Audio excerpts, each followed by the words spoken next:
Hello and welcome to Madison Southern High School on WBON TV as Madison Southern Eagles are set to host the East Jessamine Jaguars. I'm Jamie Boggs here to cover the first district game for the Eagles, joined by my consultant Chris Reeser here in the booth.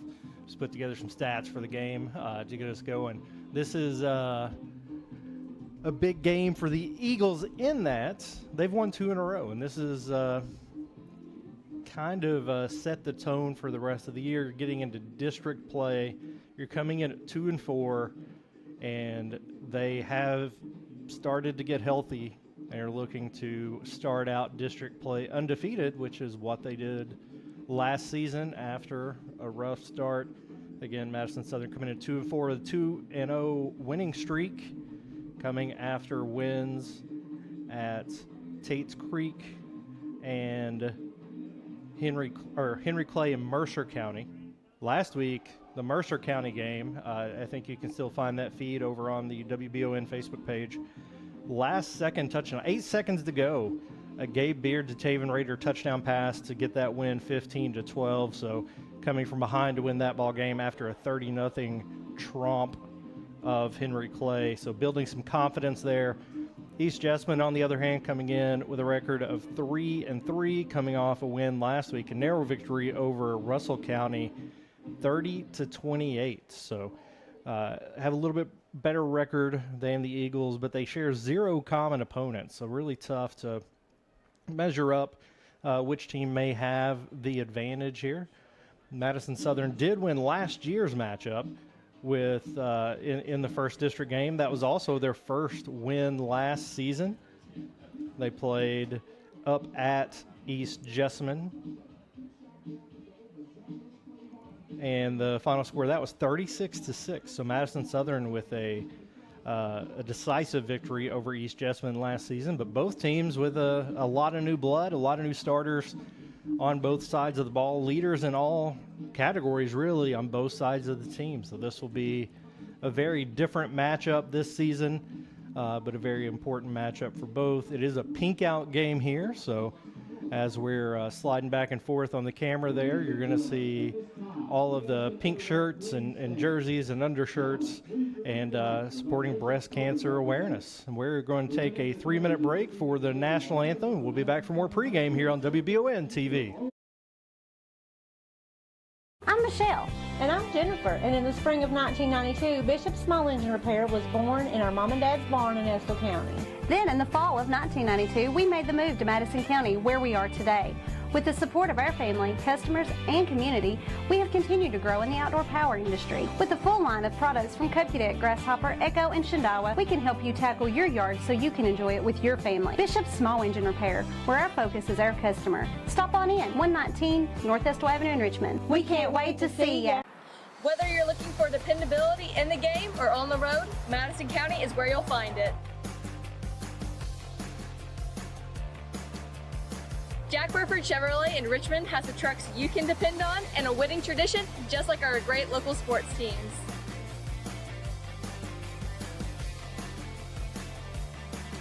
Come see us at Jack Burford Chevrolet in Richmond or check us out at jackburford.com to see our dependable trucks and become a part of the winning tradition. And at the half, EKU leads state 21-7. I love the way these look. Thanks. Yeah, go Colonels. Is it here? Hey, Coach, it's right here, but shouldn't you be at the game? Carry your favorite team with you everywhere you go with a new EKU branded debit card from CG Bank. No matter what season it is, always show your Colonel pride. Has anyone seen Coach? Who makes the best meal in Richmond? Nuevo Vallarta. Friendly service, a place that's good for kids and good for groups. Head to Nuevo Vallarta on Big Hill Avenue in Richmond. Nuevo Vallarta is known for warm hospitality, great prices, great food, and the best fajitas in town. Start with an appetizer, order a la carte, or choose from their huge menu of Mexican favorites for grown-ups and kids. Nuevo Vallarta on Big Hill Avenue in Richmond. You've heard the name Chenault Vineyards, but what do you know about it? Chenault Vineyards is a place for the community to enjoy. Central Kentucky's premier event and wedding destination with 5 event venues, full-service catering, over 13 varieties of wine, live music entertainment, seasonal food options, weekly themed Wednesday night out and girls night out, trivia, murder mystery date nights, and free yoga on the point with beautiful views. Everyone can find something to do at Chenault Vineyards. Want to know more? Follow them on Facebook and Instagram or plan your night out at ChenaultVineyards.com. To some, it's just a boat. But to Jim, it's his escape from meetings, traffic, and the grind of daily life. He may not catch any keepers, but he wouldn't trade his day on the lake for anything in the world. That's why his boat is insured by Kentucky Farm Bureau. But it's not just Kentucky's Farm Bureau. It's Jim's Recharge the Battery Farm Bureau. My Farm Bureau. David Mayo, John Rader, and Chris Hornsby with Kentucky Farm Bureau. Back to Madison Southern High Schools. We wrap up the national anthem and get ready for some district football here in Class 5A District 7 as the Madison Southern Eagles host the East Jessamine Jaguars in the first district game of the year, and the Eagles set to defend their district crown. We are about 11 minutes away from kickoff. We do not have a camera for the scoreboard tonight. I will keep you apprised of the time left remaining on the clock, but as of now, we're about 11 minutes till we kick the football off and get this game going. East Jessamine coming in here. Thanks for joining us on the pregame show brought to you by Bishop Small Engine Repair of Richmond. East Jessamine coming in with first-year coach Trenton Fields, who has a lot of experience, has been at Tate's Creek, Lexington Catholic. Last year was the offensive coordinator at Danville, so very experienced coach that's really likes to throw the football. And that's what we've seen with this East Jessamine team coming into this game, is putting the ball in the air a lot. And that's different than what we saw a year ago. And they have a new face, a new signal caller for the Jaguars. That is William Harrison. First year playing football, apparently a fantastic golfer and baseball player, led the East Jessamine team in innings pitched last season. And he's using that arm to throw touchdowns this year. Has attempted 152 passes. That's over 20 attempts every game. To put that in perspective, Gabe Beard on the season has thrown 77 attempts. So they throw the ball a lot. They have thrown the ball just as much as they've run the ball, have the Jaguars. Leading rusher Sean Reed has not played in the last 2 games. Unsure whether he's going to be out there tonight or not. So that could be a big difference maker for the Jaguars, whether or not that Reed is in the game. And senior, first-year starter, first-year football player William Harrison at the helm. What kind of game is he going to have today? He's thrown for almost 1,200 yards, 14 touchdowns, 8 interceptions. Madison Southern, on the other hand, is really evolving still as a team. Braden Kelly was a game-time decision, appears to be suited up as the leading rusher for the team with almost 300 yards. This team's throwing the ball, I think, more than they expected to coming into the season. Gabe Beard's thrown for almost 700 yards and 6 touchdown passes, including that touchdown throw with 8 seconds left last week up at Mercer County. Last year, when these two teams met, like I said, Madison Southern came away with a sizable victory, 36-6. But in that game, it was really kind of the breakout game for Ethan Moore. Last season, Ethan Moore had 108 rushing yards and 2 touchdowns, and also had 88 receiving yards and 2 touchdowns. So that was definitely the Ethan Moore game last year. Had 4 touchdowns against East Jessamine up at East Jessamine. Has been relatively quiet this season. Offensively, he's played great defense. has 2 touchdown receptions on the season and 3 touchdown rushes, only 51 rushing yards on the season there, although last season he did play a lot at the quarterback position. So Ethan Moore can have another game tonight like he did a year ago, then that's going to be good news for fans of the Madison Southern Eagles, again, as they attempt to defend their district crown. Go over some keys to the game here, brought to you by Jack Burford Chevrolet. When you need your next ride, go hit up Jack Burford on the Richmond Bypass. Pick out a new Chevy or a great selection of used vehicles there as well. The keys tonight for the Eagles are going to be pass defense. We've seen a lot of personnel changes defensively. Some guys that are linebackers are playing up on the line now. Some other guys that were coming off the bench have stepped in to start at linebacker. Some injuries in the secondary. So a lot of changes in an attempt, in my opinion, to stop the run. So this will be the first team in the last few weeks they've played that's going to throw the ball a lot. So what are those adjustments going to mean? What's that going to look like for this team? So to be able to stop the pass is a key to the game. Also putting the ball, running the ball on the ground. Don't put it on the ground. Don't turn it over. But running the football well. In their 3 losses, East Jessamine has given up over 300 rushing yards in each of those losses. Now, is that a guaranteed win? But no, that has been a recipe of success against this Jaguars team. Again, thanks to my sideline consultant, Chris Reeser, for putting all that together for me. They also have given up very few passing yards in their wins. So if the Eagles can keep the ball on the ground, mix it up quite a bit. Last week ended up being pretty pass-heavy for a game that was so much in the rain. Very wet football game last week. Somehow ended up with only 1 turnover. So hopefully they need to take care of the ball tonight, as the Jaguars of East Jessamine have also forced 8 turnovers on the season, the Southerns too. So keep an eye on the turnover margin and what the Eagles are able to do on the ground if you're looking for an Eagles victory tonight. Defensively, Madison Southern seems to be pretty healthy across the board, led in tackles by who have been playing defensive ends, Ethan Diaz and Preston Williams. Right behind them, Braden Kelly, who looks to be in action, R.J. Blair and Ethan Moore in the secondary, Brady Reeser and Taven Rader, and Dalton Maynard also from the linebacker position. So a big contribution by everybody. It's been a team effort defensively. And again, everybody's playing in a lot of different positions, a lot of different roles. And I expect to see even more of that tonight with this offense that is so pass heavy.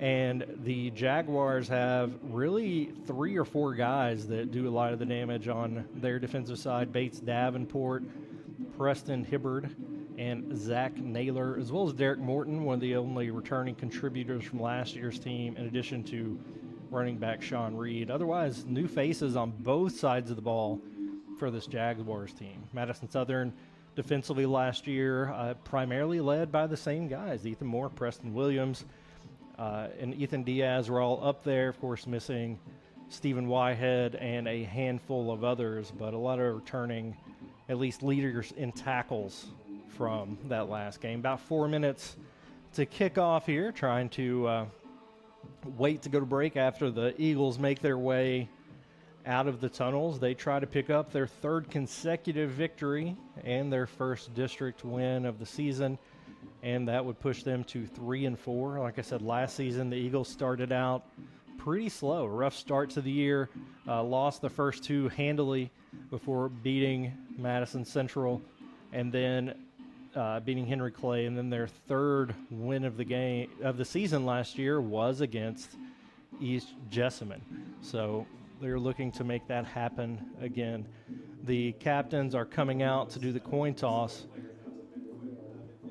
Looks like Ethan Diaz, Jacob Edmonds, Nash Wilder, and Preston Williams coming out to do the coin flip. Nope, that's not Preston Williams. He's really tall, though. That is Sam Little making his way out for the coin flip.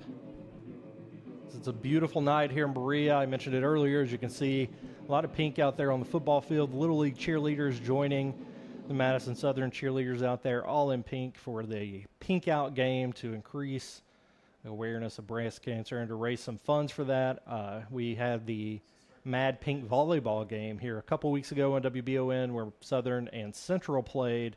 Both teams wore pink, and the entire crowd was pink. And I would say a large chunk of the crowd here tonight is also rocking the pink. The Eagles, despite clashing with the orange, a lot of them are going to be wearing pink underneath their jerseys.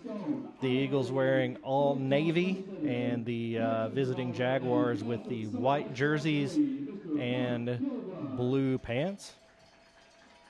As we await the coin toss here to see who's going to start off with the football. The Star Watch for the game today, brought to you by State Farm, is going to be Ethan Moore, and that's really because he is kind of due for a big game. Again, has played great defensively, has contributed a lot offensively, scored 3 touchdowns on the ground and caught some, but really hasn't had that big chunk production that we saw from him a year ago. So this Jerry Goebel State Farm Insurance Farm Watch, or Star Watch, we're not watching a farm. Star Watch is Ethan Moore tonight to have a breakout game on the offensive side. East Jessamine will be receiving the kickoff when we get ready to kick.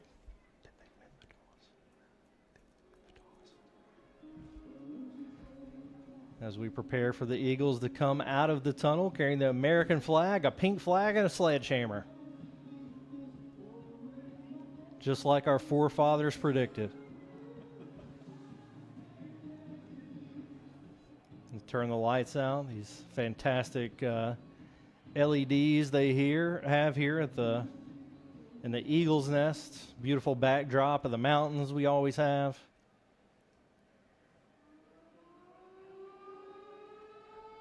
We've got the siren. We've got the sledgehammer. Preston Williams making his way out first.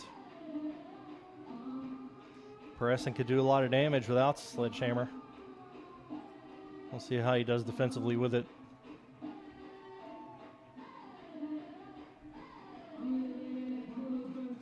And here we go. Your Madison Southern Eagles making their way out of the tunnel. Breast cancer awareness flag carried by Jacob Edmonds. Jackson Perkins with the American flag. And we're about to line it up and kick it off here. The Eagles have started except for the first win, they've started pretty slowly in every game. Even last week, they gave up a touchdown on Mercer County's first drive, scoring on their own first drive. Then there really wasn't any more scoring till late in the game. But in their win over Henry Clay, obviously not a slow start, won that one 30-0. But it's been a slow start in every other game. So I think it's going to be important here for the Eagles to get a strong start, as they will be kicking to the Jaguars to get us going here on WBON TV, and coverage presented by Bishop Small Engine Repair of Richmond. I am Jamie Boggs, joined by a microphoneless Chris Reeser. R.J. Blair to kick off for the Eagles. Lining up the kickoff for Madison Southern, number 2, R.J. Blair. Brady Cummins. Back deep to receive, number 16, Matthew DeLossie back for the Jags.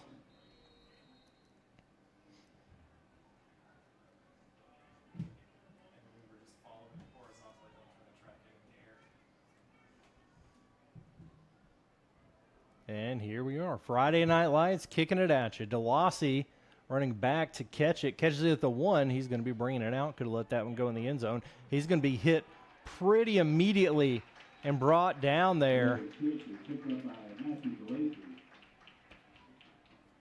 Really good coverage as they're going to take over right around the 12-yard line. Really good tackle there by Tristan Brown of the Eagles to get the first hit. Ball is placed at about the 13-yard line. It'll be first and 10 for the Jaguars. Harrison lined up in the shotgun. Got a running back there with him. Looks like he's got Jacob Wright, which makes me think there will be no Sean Reed tonight. Don't have an official report there. We already got a stoppage. Little debris left on the field. Not sure what that was. That was about where he had fielded the ball. That was a rubber bouncing ball. No clue why that was out there. 2 tight end set. Full backfield and the shotgun, one wide out to the left. Harrison takes the snap. Throws out in the flats, and there's room out there. Southern had all bit in. Samaj DeShields brings them down at about the 38. They lined up in that tight set and threw kind of a swing pass over there to Derek Morton, and he picked up a big chunk. About a 25-yard gain there. Now we got trips to the left, spread it out this time. Southern jumps, but they got back before the snap. Down to almost 11 minutes. Looking sideline to get the call. Harrison hands off up the middle. He's going to get a break. Brought down there by R.J. Blair and Taven Rader. Ethan Moore. Right back on the ball, 2nd and 5. Got that new digital down sign over there.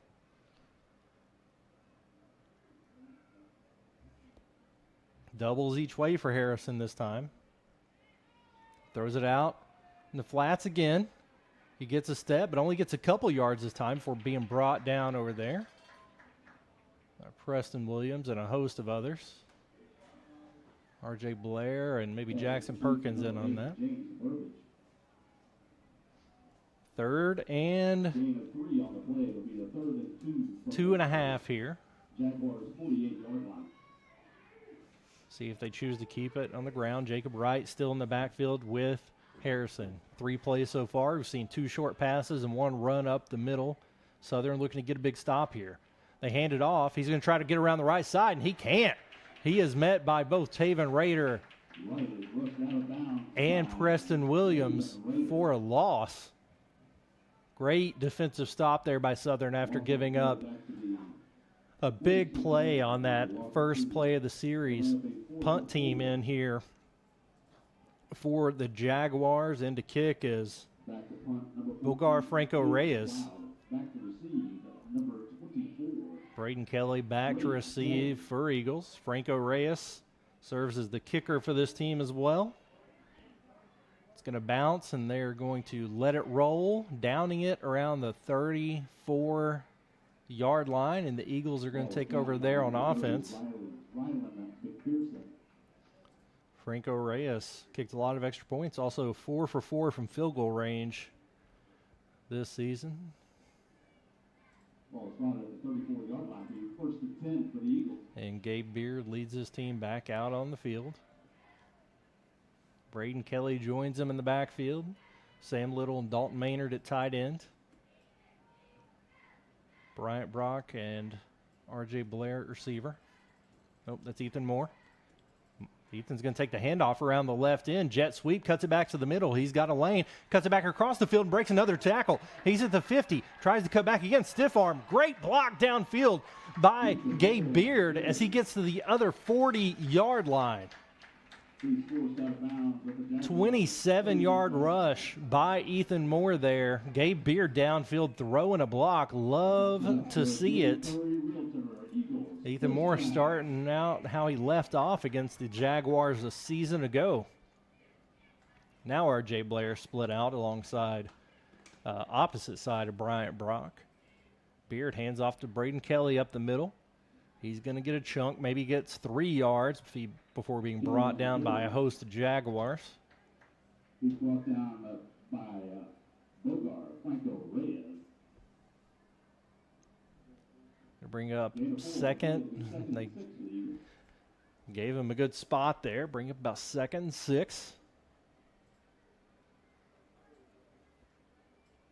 Both receivers on the short side this time. Then they change their mind and go to the wide side. Braden Hall out there with Brock now. Kelly still in the backfield. Beard takes the snap, hands off to Kelly. Cuts it back up the middle, breaks a couple tackles. Gets a first down for the Eagles up to about the 26-yard line. That carry is enough for another Jamie Curry Realtor Eagles first down. Eagles have moved the ball about 45 yards on 3 rushing plays. R.J. Blair and Ethan Moore split out now. Beard takes a snap, hands to Braden Kelly again, goes up the middle. Going to get a gain of about 5 before being brought down. Something thrown out of the pile there. Not sure if that was a towel or a pad. Thankful it wasn't a flag for all involved. Braden Kelly's going to take it to the sideline with him. Samaj DeShields comes in to get in the backfield.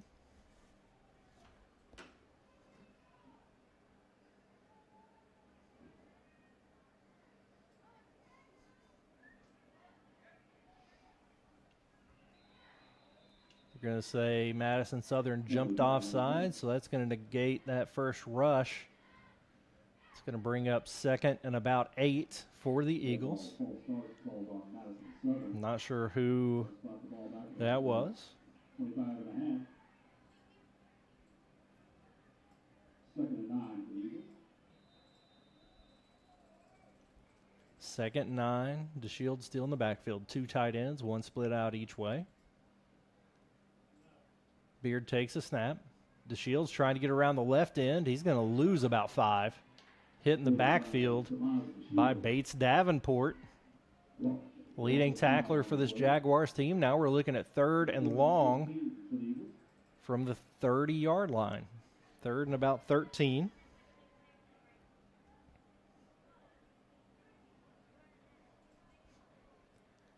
See what they dial up here. DeShields still in. Moore and Braden Hall out to the left. R.J. Blair and Bryant Brock to the right. Spread formation. Beard surveying the field. Takes a snap, drops straight back. He looks to the right. He's got Bryant Bach, who catches the ball, but gets only a gain of about 5. Going to bring up 4th and a long 8 to get to the first down marker. Not sure if they consider this in field goal range or not. R.J. Blair's lining it up, so I think they are going to try to kick it. Ball spotted at about the 25, making this about a 42-yard kick. He's actually the holder's at the 33. That's going to make it a 43-yard attempt. As R.J. Blair is lining it up. Blair this season, 1 for 3 on field goal attempts. This to give the Eagles the lead. Somebody moved, not sure which side of the ball that was on. Contact at the line of scrimmage. Offsides on the defense. So that's going to turn a 4th and long into about a 4th and 3. The Eagles are sending the offense back out there. They have the ball from the 20. Maybe 4th and 4. See what they dial up. Going back on that doubles formation. That was an offside against East Jessamine.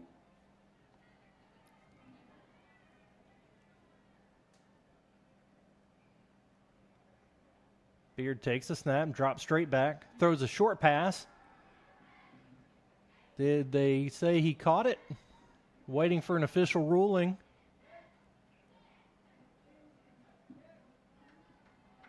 Pass is completed. Gonna say completion. Kind of threw it behind him there. And that gain is enough for another. R.J. Blair made a great play on the football, coming back to get it. First down, Eagles at the 19.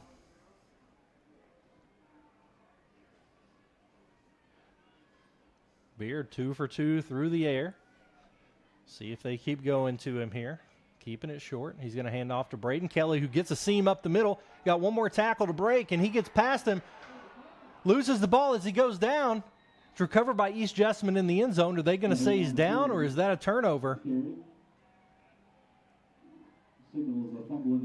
They're going to call that a fumble, a recovery, and a touchback as Braden Kelly is reaching for the end zone. Can't hold on to the football.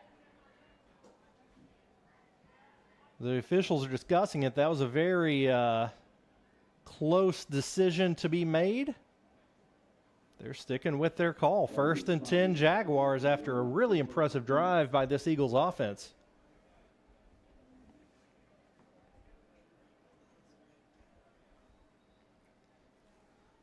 Couple weeks in a row that the Eagles have put the ball on the ground. This week, no rain to blame. Doubles each way for the Jaguars this time. Going to pass out into the flat. Complete pass. Judah Story hangs on, and Brady Reeser comes in and cleans it up. Pass completed there to Brady Cummins. Little Brady on Brady crime. For a gain of 4. 2nd and 6. Both teams really sticking to the short pass game. The Eagles changing their coverage. They're going to throw it over again. It's nearly picked off. Goes through the hands of R.J. Blair. He threw it right into double coverage there, trying to throw a slant pass. Going to bring up 3rd and 6 as Braden Kelly comes into the game to give the Shields a break.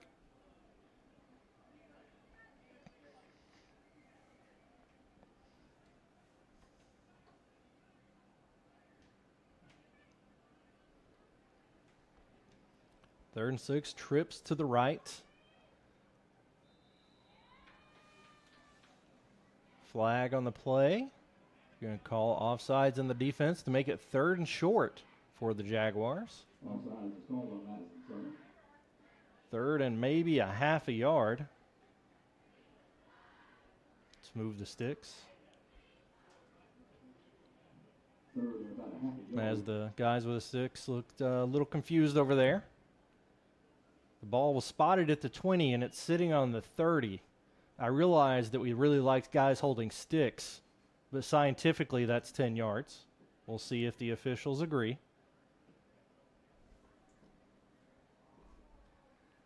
About 4 minutes to go here in the first quarter, and they do the right thing. Move the sticks. 1st and 10 for the Jaguars after a couple more short passes there.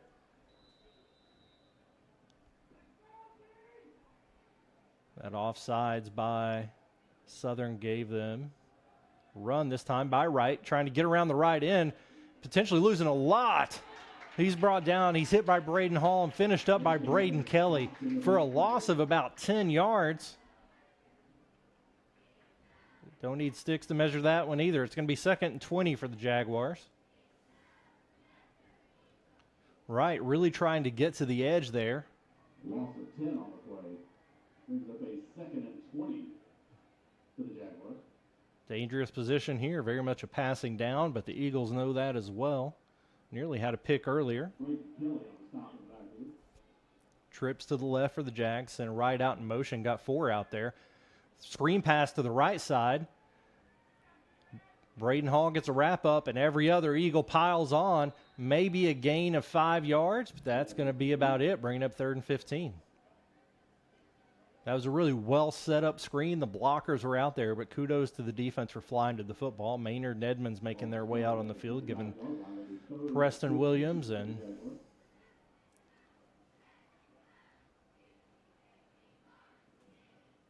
Leland Vanover a break. 3rd and long. Trips to the left again.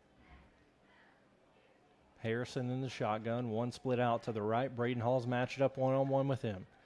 Harrison drops back. He's looking to the right, and he's going to throw it deep. It's a really good pass. Goes just out of bounds. Braden Hall was in his hip pocket. But that pass is going to be incomplete and force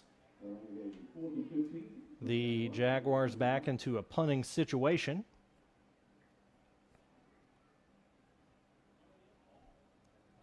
Franco Reyes out to kick. Saw him in warm-ups. Got a big boot. Gets the snap. Nearly blocked there. Lots of diving on the ball. Looked like it was touched by Jessamine. And then there was a lot of contact. And it looks like the official on this side wants to spot it at the original touch. They are awarding it to East Jessamine. I think the officials are chatting. It looked to me like East Jessamine touched it first. And if they touched it first, it's technically down when it hits the ground. It doesn't matter what the Eagles do after that. It's technically down. But there was a big jumbled mess of individuals. Officials confirm. 1st and 10. Big mental mistake there from the Eagles. 2 minutes to go here in the first, and they just give a possession back. Coach Payne making the argument I just made. They must have seen a touch that I didn't see.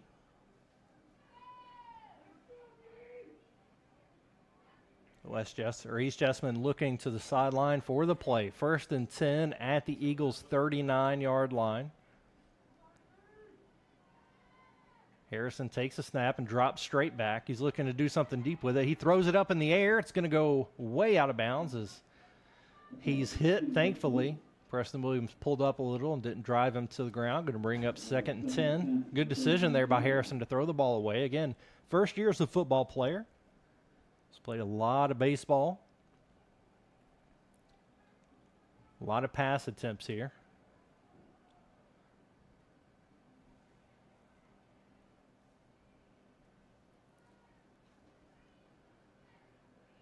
Two split out to the left, two in the backfield with Harrison. We got motion to the left. Hands off up the middle. Preston Williams gets a hand on him, and a host of other Eagles get there. Initial hit is by Preston Williams, number 40. It's going to bring up 3rd and about 11. Eagles defense playing strong. Have let a penalty and a muffed punt haunt them here to flip the field.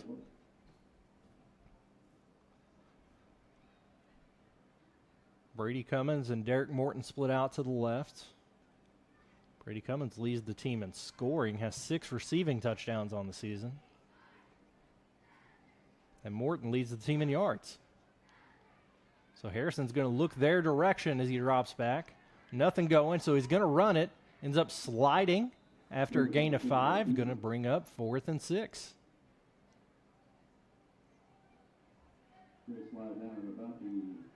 Four down territory. Going to try to move the sticks here. Dalton Maynard coming in.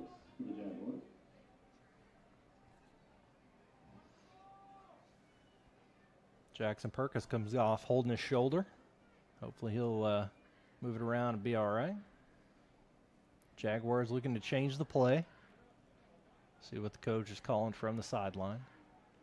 Receivers in the right come in a little tighter. Doubles each way, takes a snap. He's going to give the handoff around the left side. Hit in the backfield by Brady Reeser with a big tackle for loss to stop the drive. 2 big hits by Reeser on this drive. Leland Vanover in on the tackle as well. Turnover on downs, back to the Eagles. So far, the defense stepping up to the challenge. Special teams and turnover really hurting the offense. 20 seconds left in the first quarter. We have yet to have a timeout or a score. So we're still rolling strong on the broadcast. 1st and 10, Eagles doubles to the left. Dalton Maynard over there in tight end position. Beard takes the snap, hands off to Kelly up the middle. Kelly breaks a tackle, looks to spin, breaks another tackle. He's going to get about 6 yards. Kelly had some long rushes on the first drive. Lost the ball going into the end zone for the turnover. That's going to end the first quarter for us. That's a lot of football. Now we're going to talk to our sponsors. Be back in 1 minute here on WBON TV.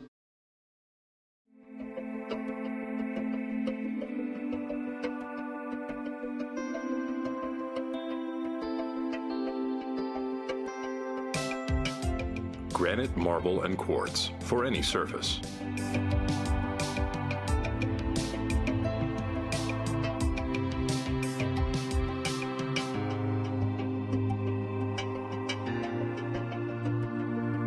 a lifetime commitment you won't regret. CT Diesel Performance is now located at 2269 Enterprise Drive off Duncannon Lane in Richmond. Chris Thorne and his staff have moved to help better serve their customers to a bigger and better location and are here to still offer you the best in getting your vehicle to its peak performance. At CT Diesel Performance, they service all your automotive needs. No job is too big or too small. Like CT Diesel Performance on Facebook to learn more about CT Diesel Performance. Now located at 2269 Enterprise Drive in Richmond.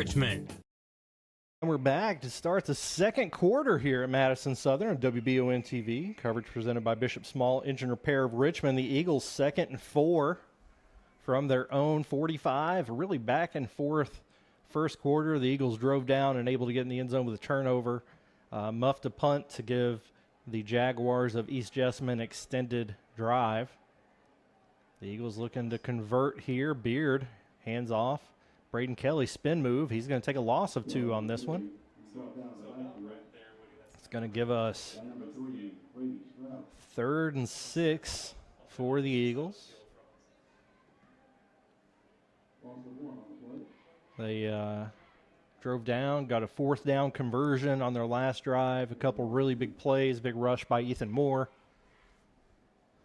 A couple short passes. Gabe Beard spreading the ball around to several receivers. Samaj DeShields coming into the game for Kelly. Bryant Brock and Dalton Maynard to the left. Ethan Moore and R.J. Blair to the right. Beard takes the snap and drops straight back. Going to be a screen pass to Moore over the middle, and he's got room. He cuts back after a 1st down. He's going to get a lot more. 20-yard gain by Moore. It's going to be 1st and 10 for the Eagles. Got held up and took a hit there, but bounced right back up. 1st and 10 at the 41. Really well set up screen there.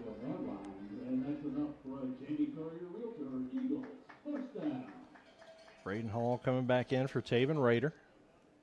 Just under 11 to play. The clock keeps ticking.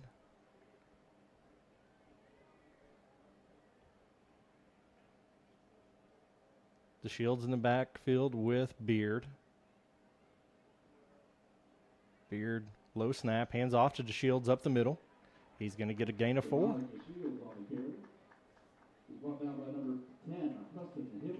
Really quick out of the backfield there. Didn't get touched for the first 3 yards.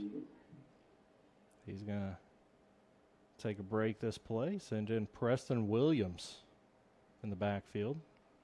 Preston definitely brings a different look, at least size-wise, from the running back position. 2 split out to the right, 1 to the left. Dalton Maynard at tight end. Beard takes the snap and hands off to Williams up the middle. He's hit immediately.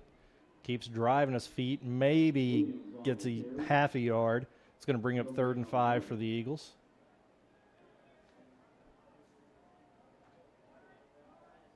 Yeah, they're going to mark it right back at the original line of scrimmage. Braden Kelly and Ethan Moore coming back into the game.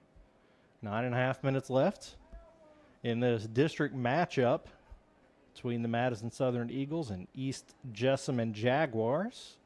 District 7, Class 5A here in Kentucky.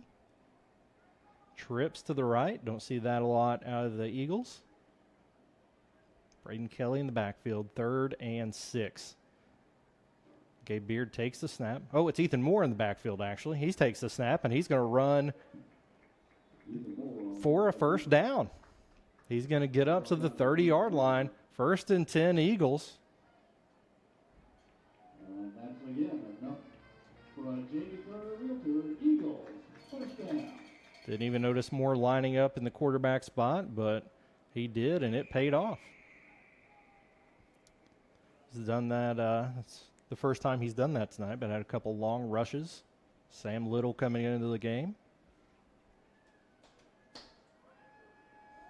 2 split out to the right, 2 tight ends now. Braden Kelly with Beard. 8 minutes left here in the first half. Southern moving the ball well. Have yet to put points on the board, trying to make it happen here. Low snap. Moore takes it. He's going to get around the left end. He's got room to run. Runs over the defender. I think number 7 expected him to run out of bounds. Instead, he ran over his head. There is a hold, going to bring it back, but that was a great run and a great finish there by Moore. Saw the sideline get visibly pumped up as he lowered the boom on the defensive back there. Beard coming back into the game. Holding called against Madison Southern. It's going to back him up, make it about a 1st and 10. Ball be spotted back at the 40-yard line. Big play, bringing them back. Again, they continue to move the football and shoot themselves in the foot. Trips to the right. One out to the left. Beard back in at quarterback. Takes the snap. He's looking right. Got some time. He's going to run around to the left. Throws to R.J. Blair. Tiptoes. They call it incomplete. Nearly got those feet down. Good job of Beard by creating time, and really good effort there by Blair. It's going to bring up 2nd and 10, though. In case you're not familiar, in high school, receivers have to catch it and come in bounds with 2 feet. In college, they take a foot away. You only have to have 1, back to 2 in the NFL.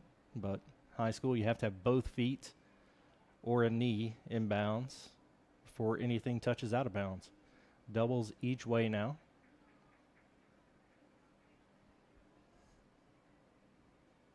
Second and 20. Beard drops straight back.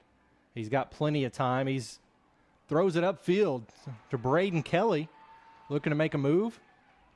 He's going to get a first down for the Eagles.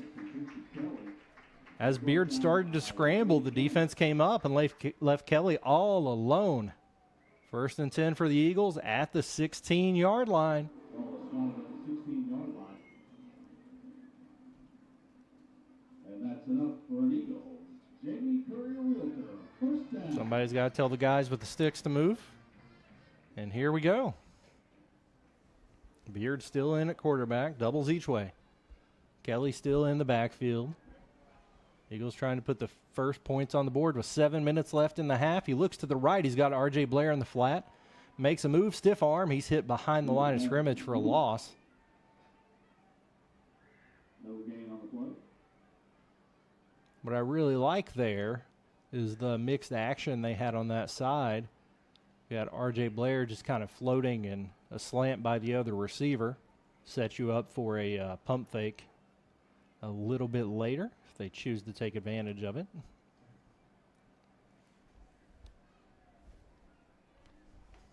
Second and 10. Ethan Moore by himself out to the left. Beard takes a snap. He looks to the right. He throws it again to R.J. Blair, who's going to get up the sideline this time, cuts it back, beats his man first down inside the 5, gets it down to about the 3. Couple low snaps there that Beard's had to make something happen on. Now they're going to try to stick in the end zone. Bringing in another tight end, Sam Little back in the game for the Eagles. Need 3 yards to get it in the end zone. Dalton Maynard headed back in. R.J. Blair getting a break after a couple consecutive catches. 5.5 left here in the second quarter. A half that's really been all Eagles, but no points. Braden Kelly up the middle, and they're going to call a false start, I believe. Oh, nope, going to call it against the defense, so we'll go halfway. Now it's going to be 1st and goal from the 1.5-yard line. As the pink fans over here give a little applause. The expectation that the Eagles are going to punch it in right here.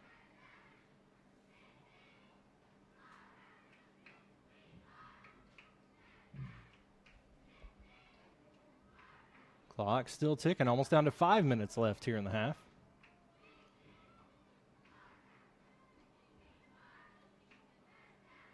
Two tight end set, one split each way.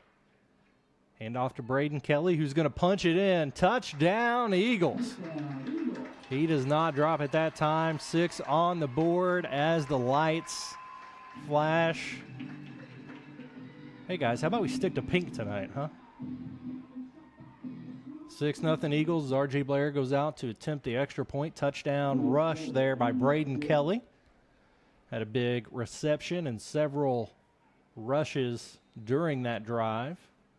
Swinging gate formation here for the attempted extra point.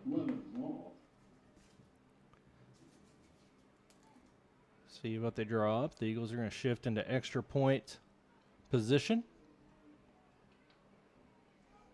It's Corbin Kimball set to hold for R.J. Blair as the play clock is running down. Kick is up, and we'll see. It looked like we ran out of time. Kick is no good. 6-0 Eagles. Take a 1-minute break, and the Jaguars get the ball on WBON TV. Whitaker Bank in Madison County is your local bank for convenience. With more branches than literally any other bank in Madison County, why go anywhere else?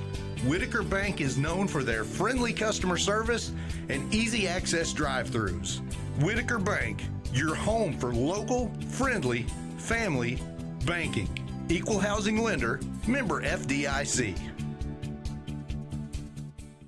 Orthopedic and Sport Physical Therapy will help guide you on your road to recovery. It is our mindset, a spirit driven to excellence to help people heal faster and better. If you have pain or an injury, or you need experts in sports medicine, Orthopedic and Sports Physical Therapy is your best choice in rehabilitation, and you have direct access. In most cases, you do not need a referral to any of our 7 locations serving the region. Just give OSPTKY a call. Visit our website at osptky.com to find the location nearest you. 6-0 Eagles as they finally punch in the end zone over the East Jessamine Jaguars. 5 minutes left here in the first half. The Eagles on a dominant drive went about 70 yards, a mix of short passes and long runs, and R.J. Blair here to kick it off. Kicks it deep. It's going to take a bounce. He's going to pick it up and try to make a return. Samaj DeShields wraps him up. And then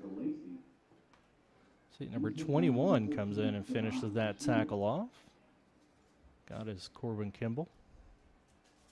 You see him out there on special teams. Good tackle there, and the Jags are going to take over at their own 20. Really have not had a lot of momentum offensively. The Eagles defense has been strong, shot themselves in the foot with a couple penalties, but the Jaguars looking to get on the board and beat the clock before halftime. Spread formation here. Harrison drops back. They look to throw a screen, get it over to the right side. The wall's set up, and he's going to get some yardage. Big hit by Ethan Moore knocks him out of bounds after a gain of 8.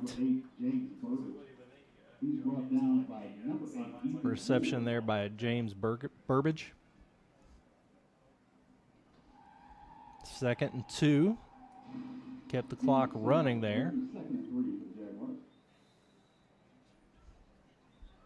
Oh. They needed to stop the clock. I think they're going to put a little bit of time back on it. 6-0 Eagles, 4.5 minutes left to play.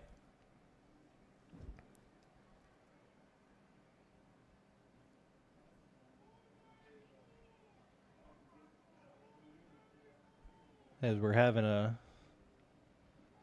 sounds like the Price is Right. Everybody out there calling out numbers. $1. Trips to the left, tight end, and a split out to the right.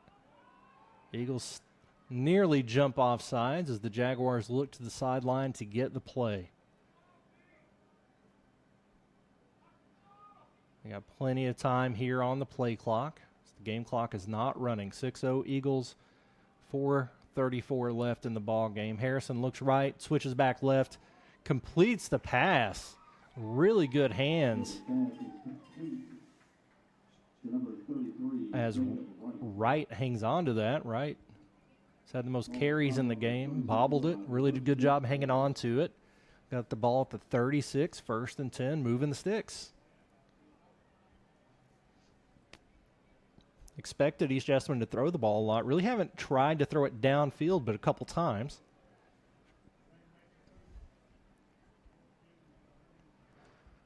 See if that changes. If they try to take a shot deep after success in the short passing game. Doubles each way. Harrison drops back. Draw play. Looking for somewhere to go. He's brought down after a gain of 3.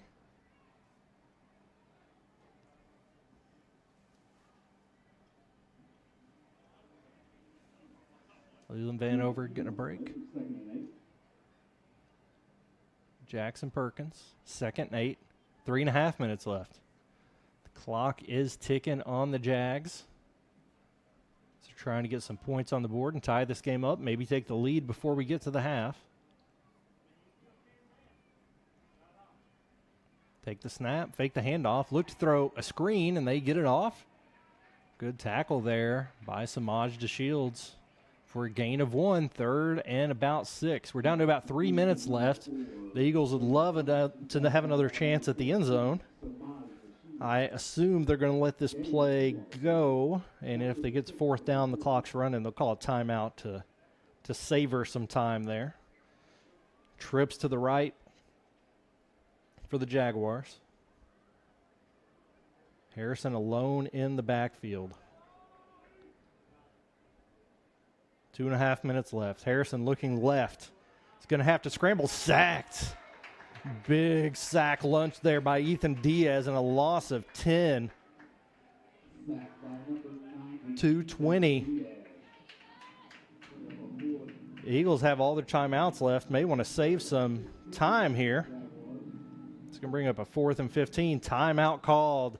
And we're going to take it with them thanks to the Red Poppy here on WBON TV. At Jones Family and Cosmetic Dentistry, we make it our priority to deliver the gentle, compassionate care that you deserve from a dentist. Offering single-visit restoration on crowns, bridges, inlays, onlays, and veneers with CERAC. Jones Family and Cosmetic Dentistry is equipped to handle all your dental needs, from surgical implant placement and restoration, teeth whitening, root canal therapy, and more. And we now have the Cone Beam 3D technology for taking scans of the jaw. For your next dental appointment, call Jones Family and Cosmetic Dentistry at 859-985-0201. Hey, I didn't order any pizza. Jake from State Farm. After you saved me so much dough on insurance with that Parker promo, I devised a promo for you. Here's the deal, Parker. State Farm offers everyone surprisingly great rates. Right. Pepperoni pockets, cuckoo crusties. There's no promo, it's just great rates. And a side of ranch. When you want the real deal, call State Farm agent Jerry Goebel in Richmond today. Like a good neighbor, State Farm is there. 2 minutes, 11 seconds here left in the first half on WBON TV. The Eagles set to receive a punt. Nearly blocked the last punt. We'll see if they go after this one. 4th and 15 for the Jags, and they are going to fake it. Apparently, they did not tell the receiver they were going to fake it. That's a bold move on their own 30. Not sure how that's going to play out for them as the pass falls incomplete to a receiver that was not looking. A lot of miscommunication there could cost them because now the Eagles have fantastic field position. 1st and 10 on the Jaguars 30. As I'm sure somebody is hearing some bad words over there on the sideline. Eagles make their way out. Beard in the shotgun. Doubles each way. Braden Kelly to his right. Looking to the right, gets it to Braden Hall, cuts back across. He's going to get a gain of about 3 before he's stuck. 2 minutes. Got to be watching the clock. This is a very similar situation to what the Eagles found themselves in the 4th quarter at Mercer County last week, as they drove down and punched it in the end zone with 8 seconds left to win the ball game. 1:48 left.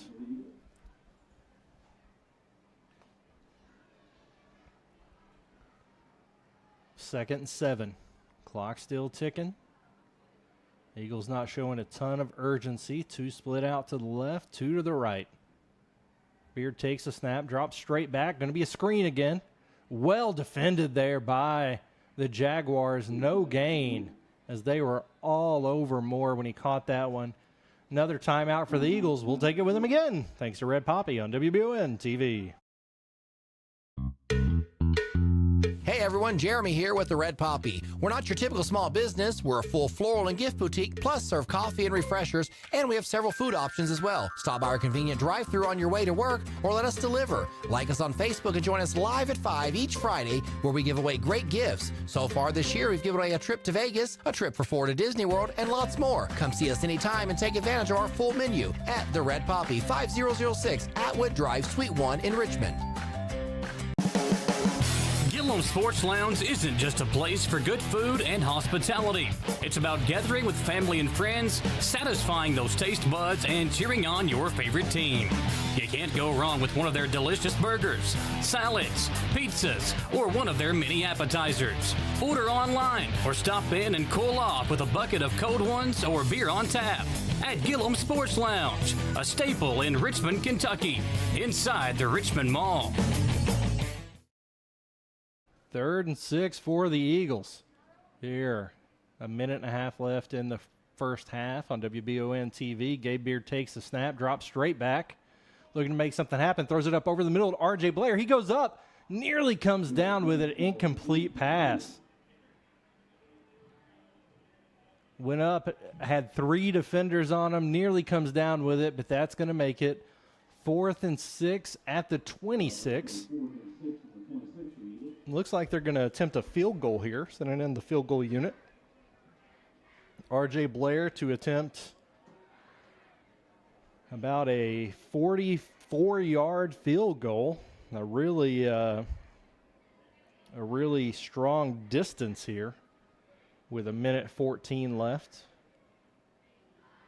Able to move the ball just 4 yards after taking over on the 30. Here comes the snap. The hold, the kick is up. Looks long enough. Is it straight enough? Off the post. And that's going to be a turnover. Really good run at it there by Blair. Definitely had the distance there, hit off the upright. And now that Jaguars are going to get another chance at it. Jaguars did receive the opening kickoff, so the Eagles will get it after halftime. As the Eagles defense needs to make one more stop here. As the guys with the sticks are getting all set up over there.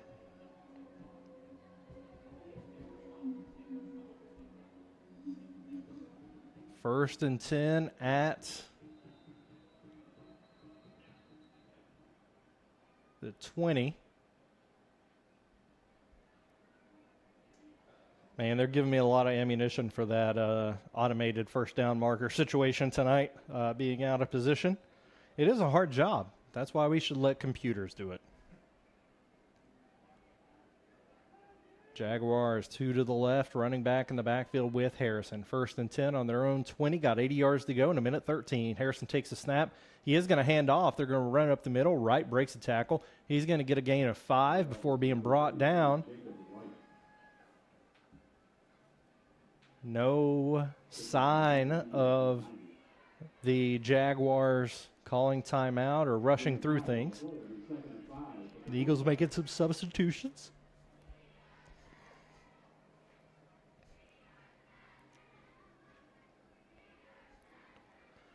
.45 seconds to go. Harrison takes a snap and hands it off up the middle again. Wright tripped up, brought down over on the opposite side after he gains a first down. So they are going to stop the clock to move the sticks and line back up. First and 10 at the 30. 28 seconds left in the half.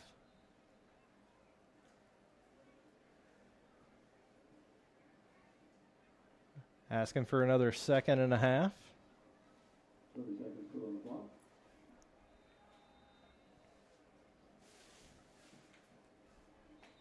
Now the clock should be starting. We're having a good time. Timeout, East Jessamine. We're going to take it with them. Be back in 1 minute on WBON TV. At the Galaxy Bowling Center and Champions Bar and Grill, we have activities galore, including video games, bowling, pool, delicious food at Champions, plus karaoke and live entertainment 7 days a week. Enjoy the climate-controlled patio, watch NFL football, and your Kentucky Wildcats all season long. The Galaxy Bowling Center and Champions Bar and Grill, just off exit 87 at 1025 Amberley Way in Richmond. At First Franklin Financial, we make loans for living, offering personal loans from $600 to $15,000 with fixed rates, flexible terms, and payment plans to fit any budget. And with same-day approvals, you can get your money right away. The next time you need a little financial help, First Franklin Financial is here for you. Visit oneffc.com to learn more. Deep throw by Harrison, in and out of the hands of receivers. We come back here on WBON TV after a couple runs up the middle. East Jessamine takes a shot downfield. That is in and out of the hands of Brady Cummins. Sorry, that's James Burbage. Really strong throw there. 2nd and 10, 23 ticks left for the Jaguars till we go to the break.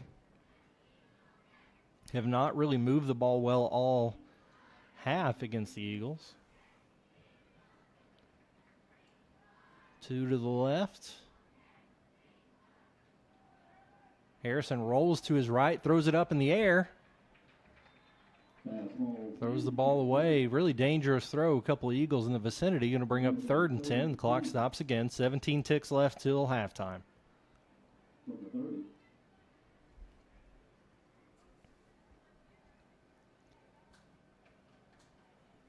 Another interesting situation. If they run the ball, do the Eagles call timeout and go after the punt? Or are both teams content to go into the locker room 6-0?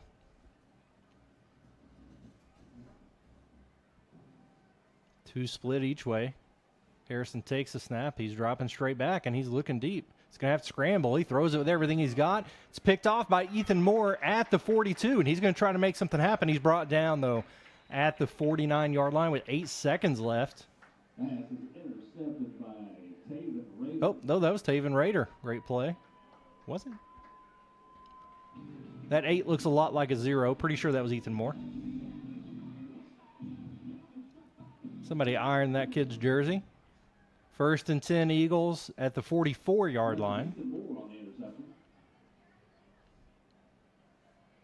And we'll see what the Eagles draw up here. Moore lining up at quarterback. Beard over here at wide receiver. 2 running backs in the backfield with Moore. Jessamine's going to take a timeout. We're going to stay here through this one. 8 seconds left. This is about the time that the Eagles scored their game-winning touchdown last week up at Mercer County. So far here in the first half, been really dominant on both sides of the ball. Have given up nothing defensively. Have marched the ball down the field multiple times, but fumbled at the goal line, scored a touchdown, missed a field goal. Just unable to translate the ball movement to points. Could come back to haunt them later. We'll see if they decide to take a shot here. 8 seconds, 2 timeouts left. We'll see what Coach Payne draws up. Ethan Moore was lined up at the quarterback position there. Historically, we've seen him run the most from there. Even last season when he was the full-time quarterback for a few games, did not throw an awful lot. And this time they, Gabe Beard still in, split out.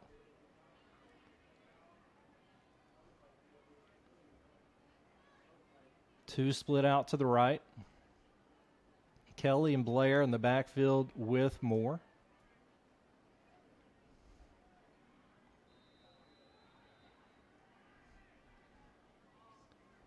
Eight seconds to go on the 44. Moore takes a snap. He rolls out to the right. He throws it deep. Nearly makes it over the head of, I think that was Cummings, Brady Cummings. He catches it inbounds, so he's intercepted. A bit of a wheel route there by Braden Hall that was picked off and stepped out of bounds. Back-to-back touchdowns, or back-to-back interceptions. 1 touchdown the entire game. Back-to-back interceptions for the teams there. And we'll see if the Jaguars just take it into the half.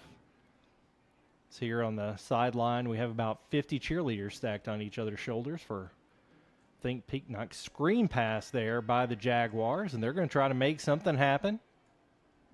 Everybody holding on, trying to get them down. 17-yard gain. ultimately brought down, and that's going to take us to the half. 6-0 Eagles in one of the most dominant halves of football they've played, but only came away with 6 points. We're going to take a 2-minute break, come back for the halftime show here on WBON TV. Who's got 55? 55. Pruitt & Sons Auctioneers have over 24 years experience in the auction industry. Whether you're selling real estate, personal property, or liquidating your assets, Pruitt & Sons can help take your property to auction and walk you through the process. Serving all over Central Kentucky, visit PruittAuctioneers.com. And remember, Angela Pruitt for all your real estate needs as well.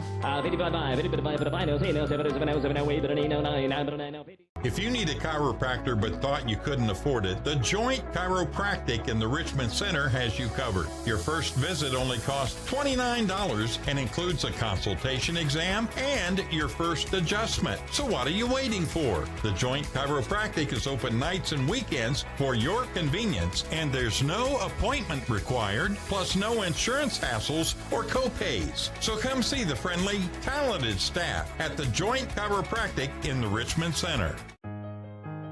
For over 40 years, Lake's Funeral Home and Crematory in Berea have been helping families through the hardest times in their lives. With traditional burial planning to cremation, the folks at Lake's can help you honor your loved ones with final arrangements. Lake's can also help pre-plan now. Let your family members know what you want and help ease their burden. Visit lakesfuneralhome.com to learn how easy it can be to pre-plan. Lake's Funeral Home and Crematory, the only on-site crematory in Madison County. I'm Michelle. And I'm Jennifer. And in the spring of 1992, Bishop Small Engine Repair was born in our mom and dad's barn in Estill County. Then in the fall of 1992, we made the move to Madison County, where we are today.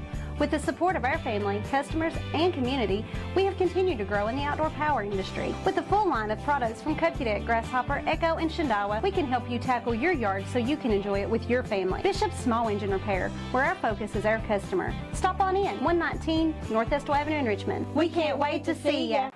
Whether you're looking for dependability in the game or on the road, Madison County is where you'll find it. Jack Burford Chevrolet in Richmond has the trucks you can depend on and a winning tradition, just like our great local sports teams.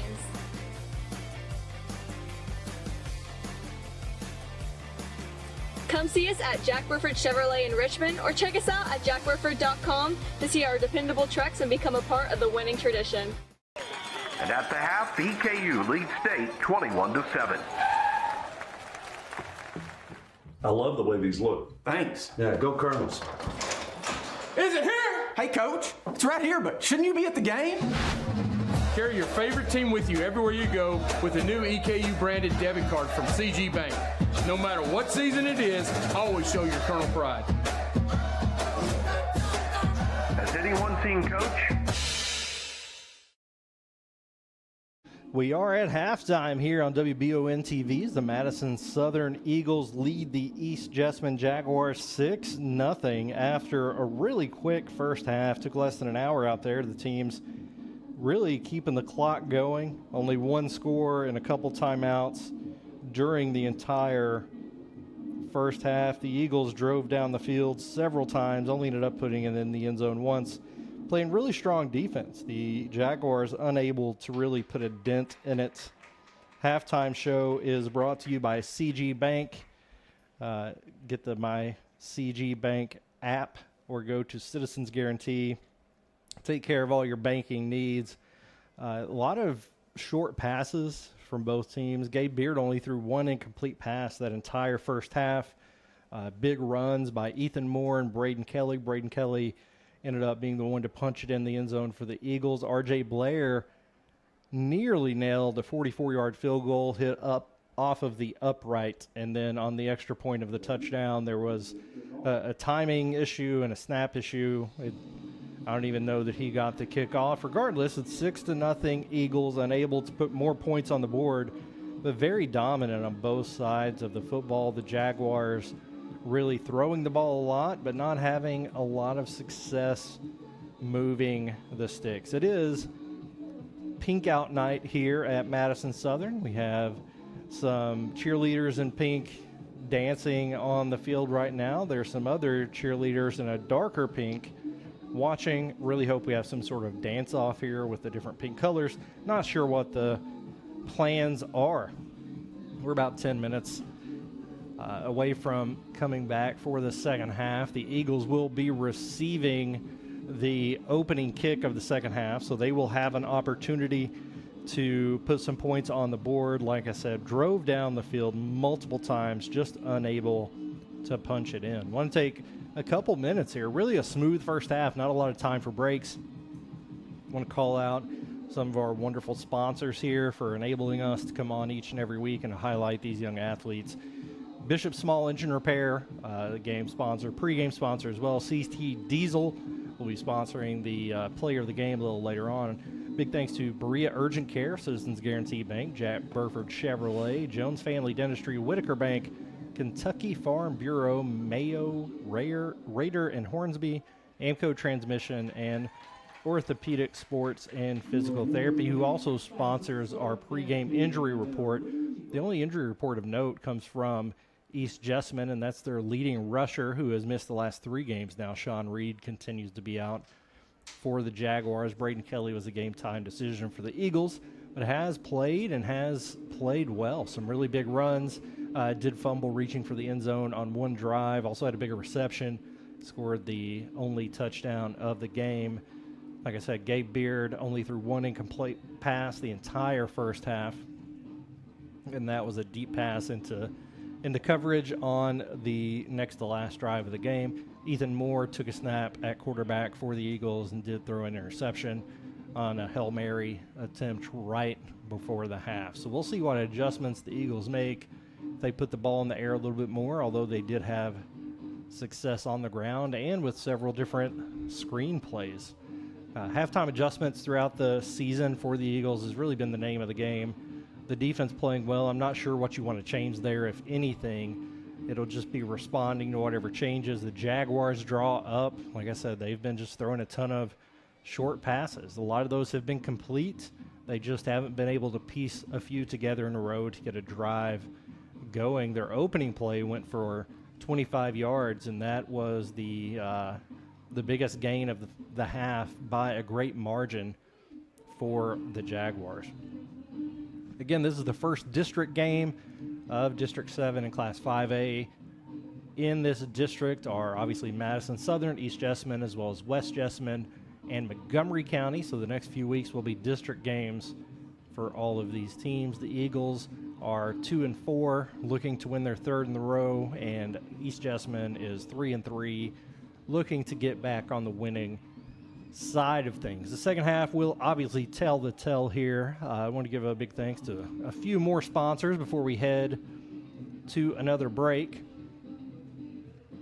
We appreciate each and everybody who sponsors these games, but also all those who go to our sponsors and say, hey, we heard about you guys on the football game on Friday. That would be an awesome way to thank them for their contributions. So big thanks to Chenault Vineyards, Bluegrass Marble and Granite, Nuevo Vallarta, Cumberland Valley National Bank, First Franklin Financial, Lakes Funeral Home of Berea, ABR Auto Recyclers of Richmond, Cars of Kentucky, White & Associates, Pruitt & Sons Auctioneers, Gillum Sports Lounge, Jerry Goebel State Farm Insurance, The Red Poppy, Arrow Auto Glass, Hall & Sons Auto Care, Galaxy Bowling, Batteries Unlimited, and Aces Detailing of Richmond, as well as Affordable Service and Air of Richmond.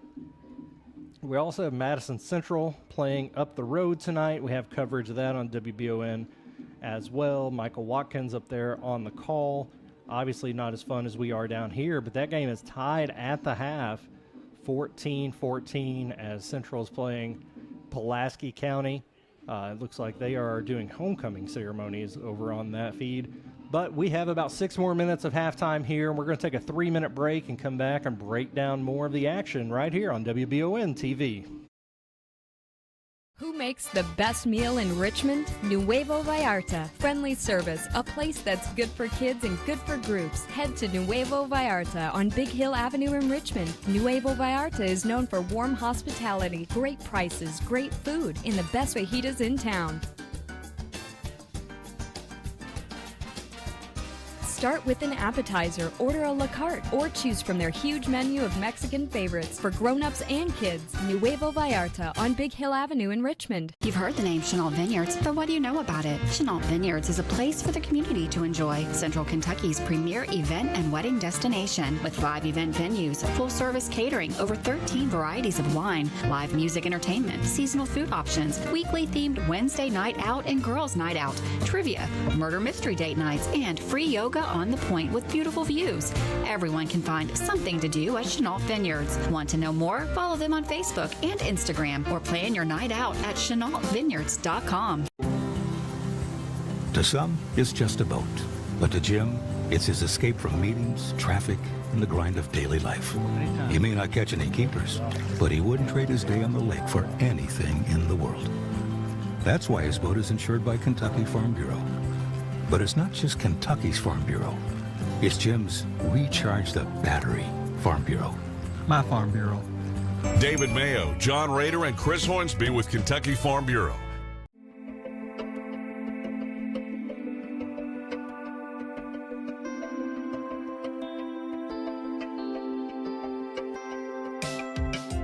Granite, marble, and quartz for any surface.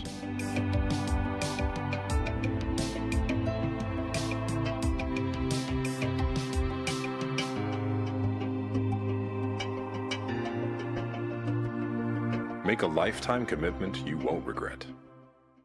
CT Diesel Performance is now located at 2269 Enterprise Drive off Duncannon Lane in Richmond. Chris Thorne and his staff have moved to help better serve their customers to a bigger and better location and are here to still offer you the best in getting your vehicle to its peak performance. At CT Diesel Performance, they service all your automotive needs. No job is too big or too small. Like CT Diesel Performance on Facebook to learn more about CT Diesel Performance. Now located at 2269 Enterprise Drive in Richmond.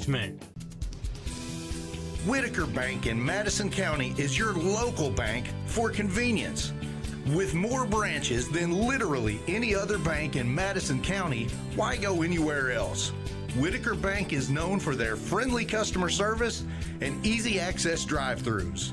Whitaker Bank, your home for local, friendly, family banking. Equal housing lender, member FDIC.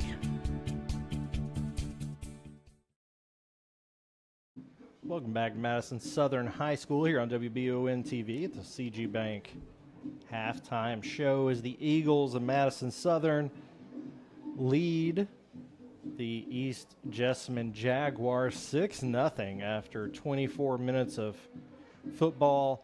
Very dominant statistical half for the Eagles, driving the ball down the field successfully on offense and really giving up nothing defensively, but unable to score more than one touchdown. We're not able to complete the extra point, so lead by 6. They will be getting the ball when we come out for the second half, and we'll see what adjustments both teams have made. The Jaguars come into the game really putting up points, putting up a lot of points in every game, but the Eagles have shut them down completely, so you know there will be adjustments for them to make, and the Eagles are going to have to respond to those. Offensively, the Eagles really just need to play a little bit cleaner football. Had some big plays called back on holds, jumped off sides a couple times, turned the ball over, and really just unable to capitalize on their success. So a lot of low-hanging fruit for the Eagles to improve, and we'll see if they can jump out to a lead in the district in this first district game of the season. Again, East Jessamine, West Jessamine, Montgomery County, and Madison Southern all share the 7th district in 5A. Tonight, West Jessamine and Montgomery County are playing at Montgomery County. No update on that score there, but the other two teams in the district definitely matching up, so will be an interesting coming out of this weekend. We'll know a lot more about this district and who may be favored. The Eagles defending their district title and looking to start that out tonight. Brady Reeser out getting stretched, waiting on the other Eagles to come out. as East Jessamine is out here getting stretched. We're going to take another 2-minute break, and when we get back, we will watch some football right here on WBON TV.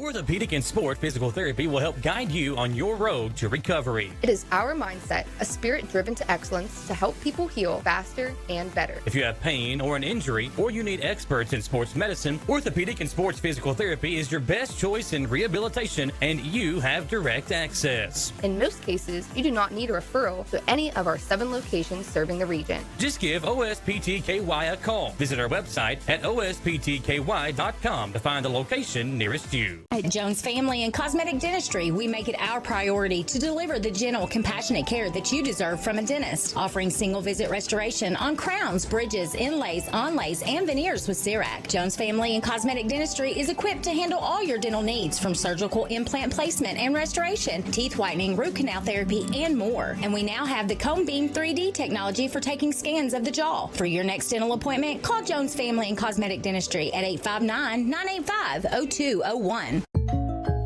Hey, I didn't order any pizza. Jake from State Farm. After you saved me so much dough on insurance with that Parker promo, I devised a promo for you. Here's the deal, Parker. State Farm offers everyone surprisingly great rates. Right. Pepperoni pockets, cuckoo crusties. There's no promo, it's just great rates. And a cider ranch. When you want the real deal, call State Farm agent Jerry Goebel in Richmond today. Like a good neighbor, State Farm is there. Hey everyone, Jeremy here with the Red Poppy. We're not your typical small business. We're a full floral and gift boutique, plus serve coffee and refreshers, and we have several food options as well. Stop by our convenient drive-thru on your way to work, or let us deliver. Like us on Facebook and join us live at 5 each Friday, where we give away great gifts. So far this year, we've given away a trip to Vegas, a trip for 4 to Disney World, and lots more. Come see us anytime and take advantage of our full menu at the Red Poppy, 5006 Atwood Drive, Suite 1 in Richmond. And we're back here with just about 80 seconds to go until we kick off the second half here of the first district game in District 7. Madison Southern leads East Jessamine 6-0.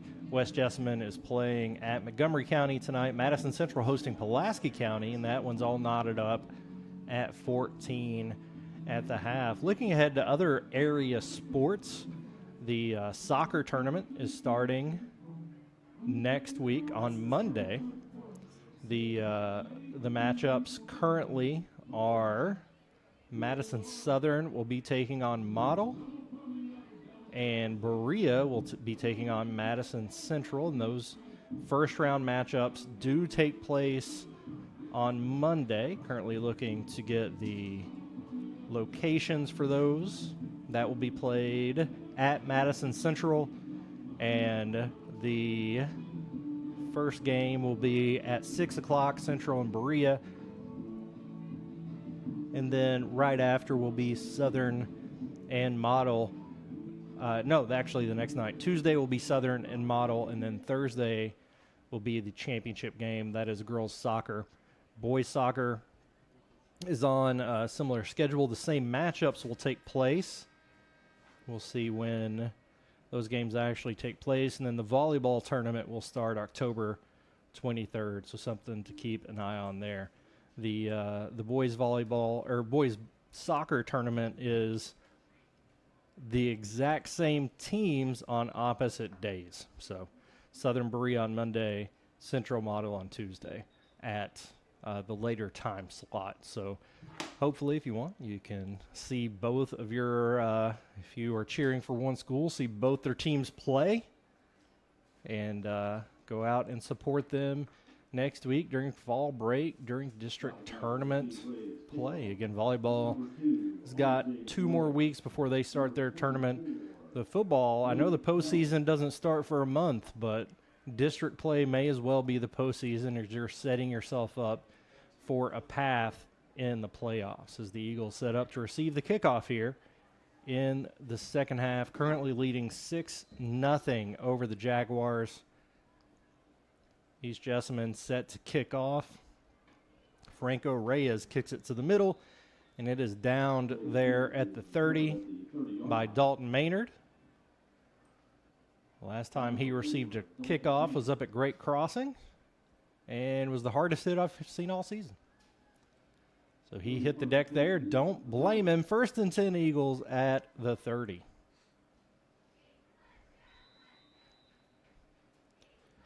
Like I said, they were able to move the ball pretty much at will during the first half, but were not able to finish drives. I'm Jamie Boggs here. Gage Hill producing. Woody Shadd on the camera. In-booth consultant Chris Reeser here beside me, sliding me notes as his headset's broken.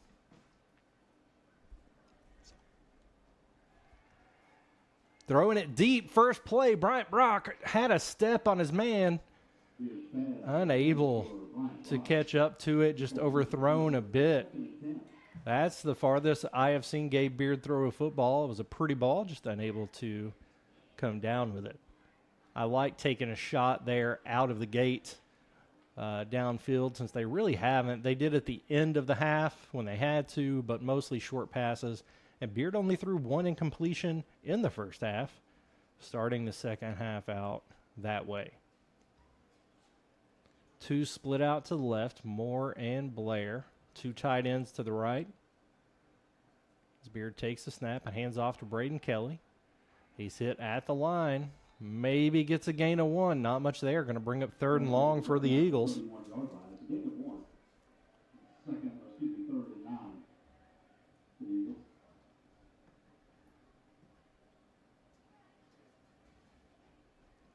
Big decision to make here. Not super deep in your own territory, but certainly don't want to throw an interception here. Wouldn't be surprised if we see a screen or a short pass that they try to convert into a first down. The way their defense is played, maybe they can be a little more aggressive. Let's see what Coach Payne has drawn up. Doubles for Beard, and he's going to drop straight back. Looking downfield, scrambles out to the right side. He's going to run it. He's going to get a first down as he lowers the shoulder. And now we have a flag that came in late. Not sure what the call is going to be there. I didn't see any contact. It's a sideline warning for each Jessamine, so no actual foul there. No penalty will be assessed, but that is a first down for the Eagles. From their own 42, good job by Beard to scramble. Has done that quite a bit this season.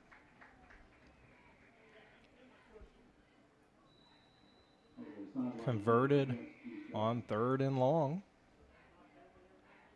2 each way yet again. Braden Kelly still in the backfield. Beard drops back again. He's going to have to scramble. Oh, it's going to be called for an intentional grounding. And then we have a late hit down the field.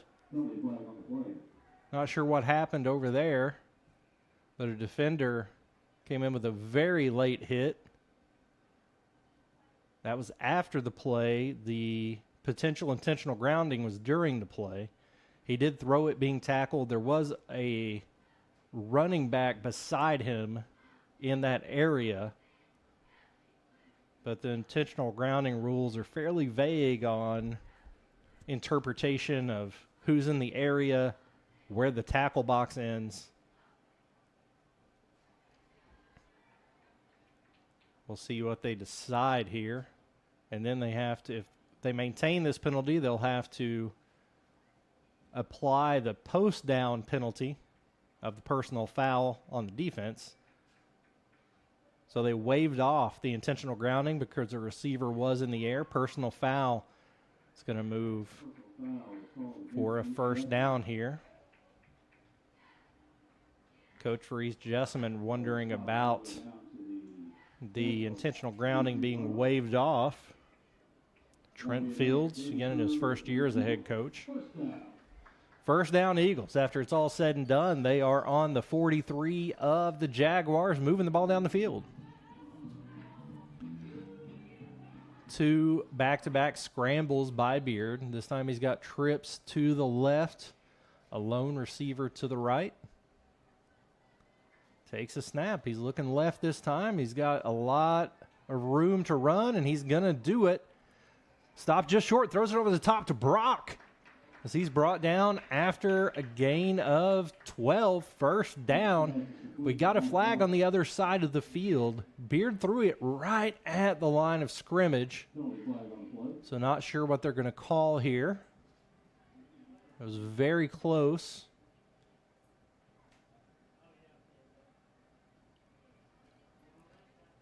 If it stands, Brock did run for a first down.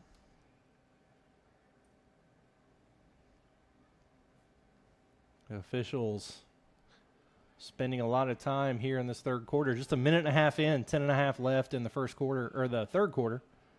Just lots of conversation with the officials, again explaining the call to fields. Not sure whether they're asking him if he wants to accept a penalty or they're telling him why they're going to wave it off, which they have done before. Illegal forward pass. They're going to say he was past the line of scrimmage. Loss of down.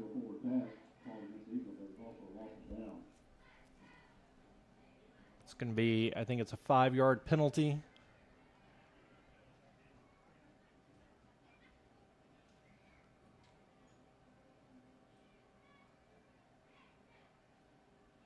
As the official is nowhere near either the line of scrimmage or where he will mark it off.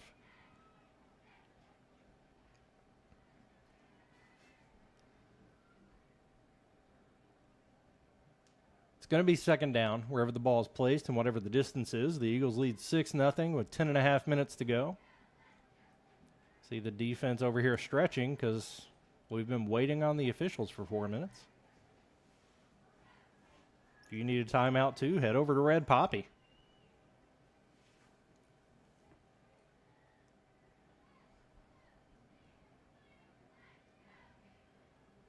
Second and 13 now, loss of down.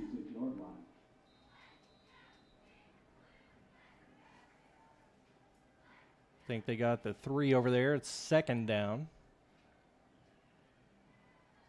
Doubles each way for Beard. We'll see what they draw up after the long break. They're going to hand it off up the middle, and he's got a seam. Braden Kelly hits the sideline. He's got a first down. He's got blockers in front of him. Good haul by Braden Hall, and he gets in to the end zone. Braden Kelly with a 46-yard touchdown run, his second touchdown of the game.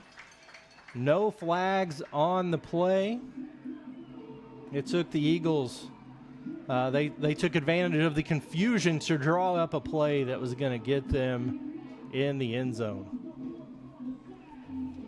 12-0 as they line up in their swinging gate formation.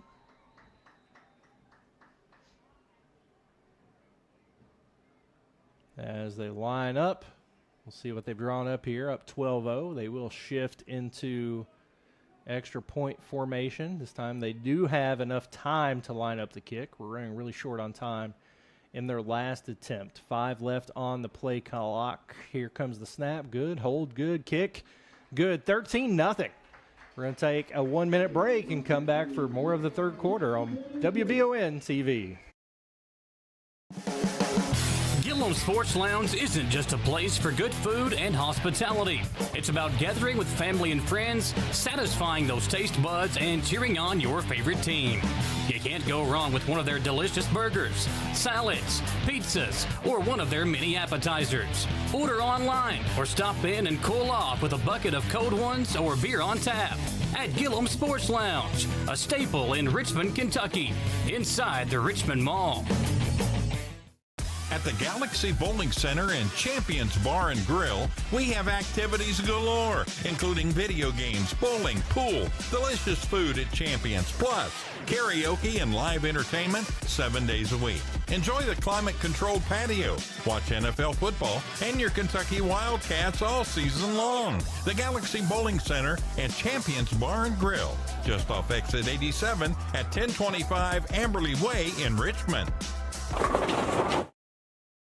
13-0 Eagles lead here on WBON TV over the East Jessamine Jaguars after an impressive opening drive of the second half. 10-14 remaining, so it took them just over a minute and a half to stick it in the end zone and take a 2-score lead.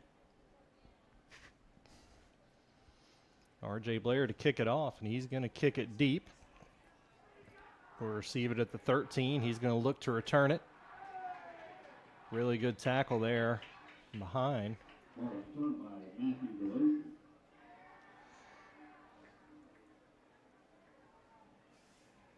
He's brought down by number 23. Tackle.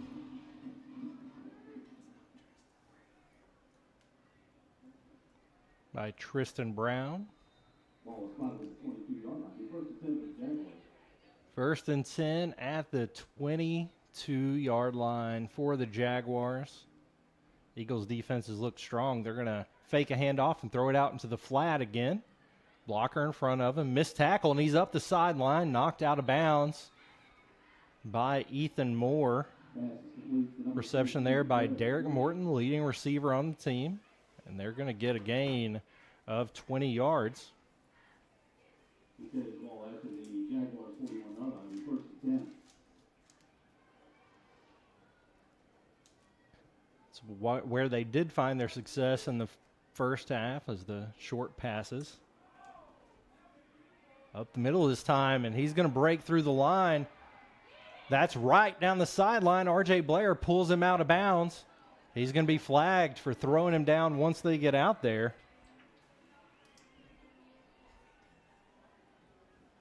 Really big run. Definitely the best, most success East Jessamine has had in the running game as Wright shot up the sideline.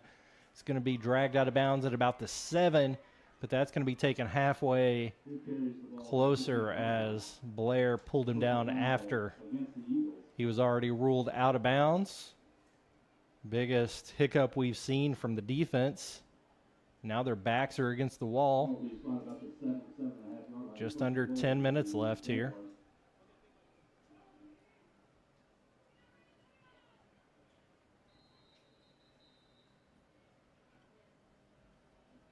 Timeout Madison Southern. Thanks to Red Poppy. We'll take it with him. Back in a minute on WBON TV.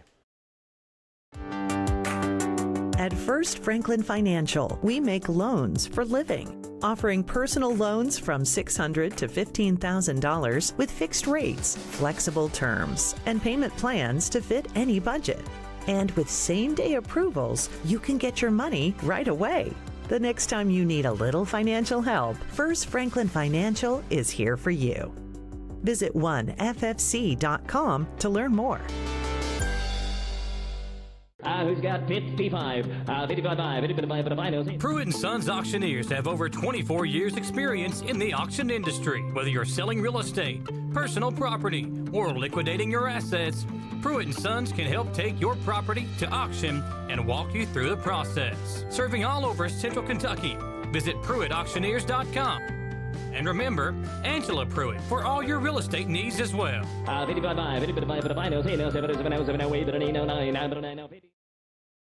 First and goal, and they hand it off up the, dump pass. Good play fake there by Harrison. Fooled me, dump pass to nobody. Going to bring up second and goal for the Jaguars. Coverage presented by Bishop Small Engine Repair here on WBON TV. Second and goal from the 7 for the Jaguars after a big run up the middle from Jacob Wright. Two running backs in the backfield with Harrison. They will run it this time. Tries to cut back. Brought down at the 2.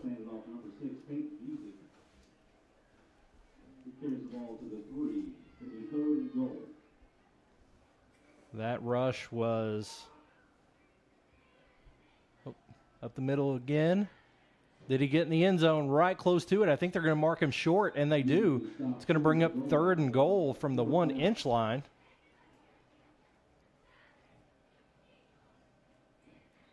We're stopping the clock. The 1-inch line. I've never seen a football so close to the end zone before without being punched in. Third and goal. Have to wonder if they're going to go for it if they don't get it in here.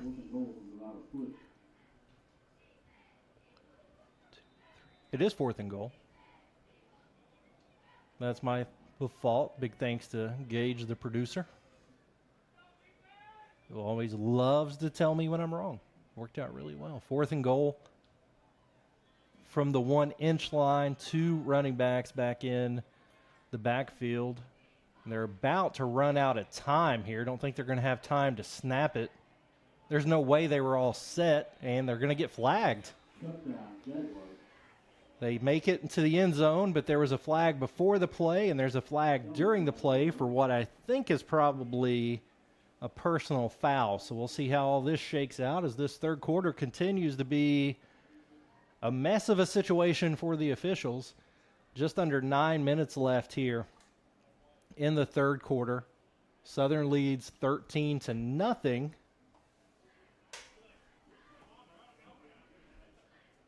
And we have a personal foul against Southern.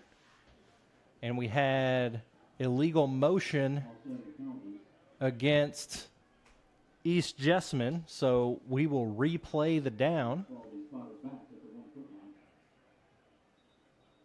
The ball was spotted at like the 1-inch line. Now it's closer to the 1-yard line.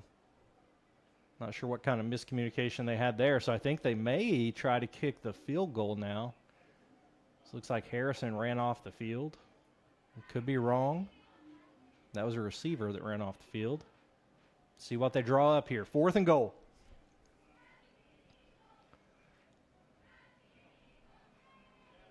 Play clock hasn't even started yet this time.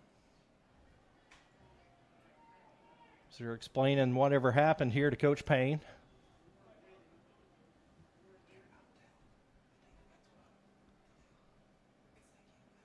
Now, what I would argue if I was Coach Payne is the personal foul happened after the play.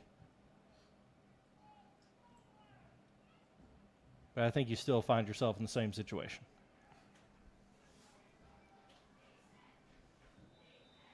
Now we're starting the play clock. We'll see as Harrison is on the sideline talking to his coach, about to bring the play in. So he runs out to the huddle. Big play here for both teams. Splits one out each way. Running back in the backfield with him. They're not going to make it in time instead of trying to rush it again.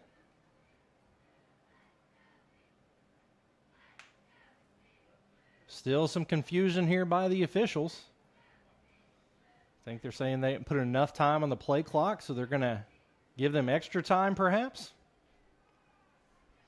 So much confusion. This third quarter, we are, let me count on my toes, 3.5 minutes in, has taken longer than the entire first half. Harrison under center. He hands off, hit at the line. Looks like they stopped him. And they did. Turnover on downs. Big defensive stop there by Madison Southern. Huge defensive stop by that front. 1st and 10 Eagles. You talk about bend but don't break. Your defense was literally on the 1-foot line.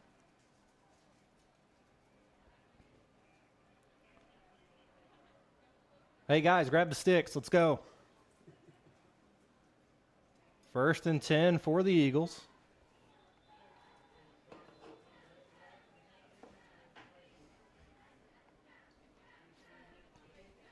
.8:33 remaining in the third quarter.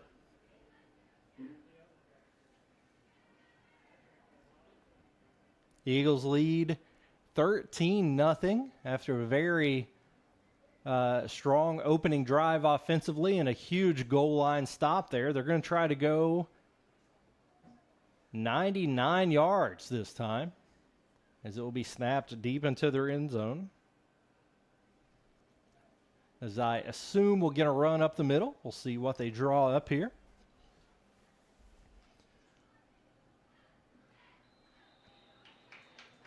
We'll see who they call that on. A lot of movement up front. I expect it to go against Southern, and it will. And that will be literally the shortest penalty that's ever happened. Less than a yard. Still 1st and 10.5.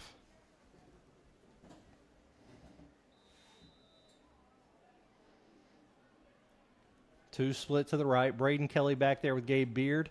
Hands it off to him. He gets across the line of scrimmage, breaks a tackle, and gets out to about the 7-yard line. It's going to bring up second. He may have gotten a little further than that. Let's call it 2nd and 6 for the Eagles. Ball is carried out to the 7-yard line. R.J. Blair running in the play, and that gives you a little breathing room. Anytime you have your heels, or especially if your whole body is in that end zone, as a quarterback, as a ball carrier, get pretty nervous. A lot of things can go wrong back there. R.J. Blair in at running back. Beard takes a snap and gives it to Blair up the middle, tries to cut it back. I think he fell forward for a first down. It may be close. We'll see where they mark it. Carried by R.J. Blair. Yep, first down, Eagles. That carry is enough for a Jamie Courier Realtor. Eagles, first down. 1st and 10 now at about the 12 for the Eagles. Sam Little running in the play. Sam Little, probably the tallest guy on the field. 2 split out to the left. Beard takes a snap. He throws it out to the left this time, gets it to Moore, who is tackled after a gain of maybe 4. He's saying his knees never touched the ground, but also you were being held. So you're down. 2nd and 6 for the Eagles.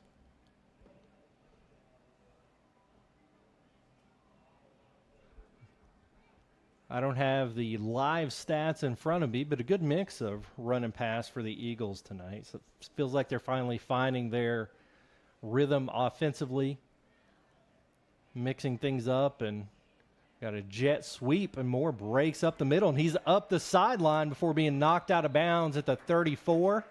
Another first down for the Eagles. They're going to spot it at the 35.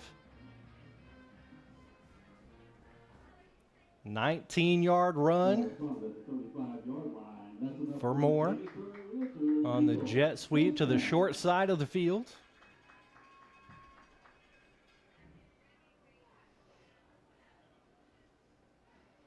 Smaj Shields in the backfield. 2 split to the left. The wide side of the field is wide open.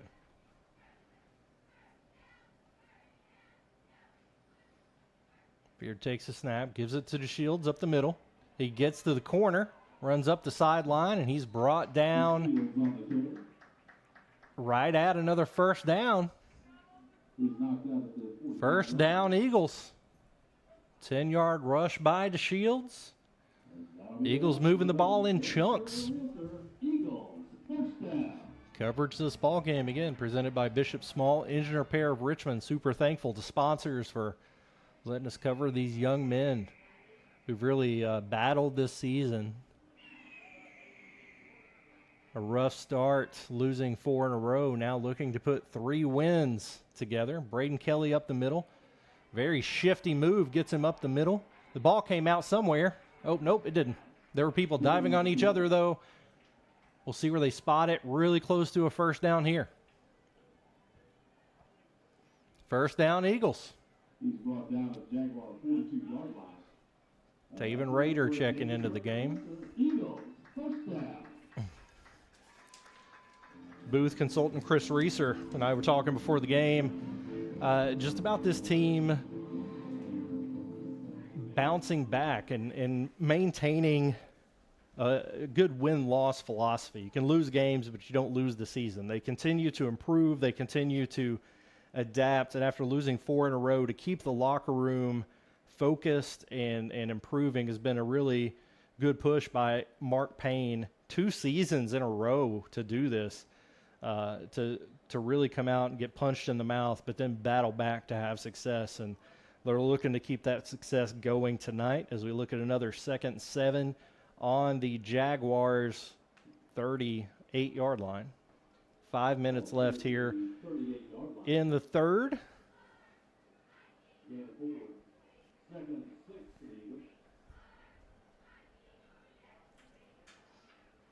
DeShields still in the backfield. Too tight to the right. Dalton Maynard motion to the left. Shields up the middle. Hit pretty immediately. Does a good job keeping the legs churning, falling forward. Gets a gain of 2. Going to bring up third and manageable here. And what I imagine is 4 down territory. Not quite in field goal range. Braden Kelly back into the game. As the Eagles doing a good job of not only moving the football and finding success offensively, but running this clock out quickly. With a 2-touchdown lead for as well as your defense is playing. You want to keep building on that and put them in a good position.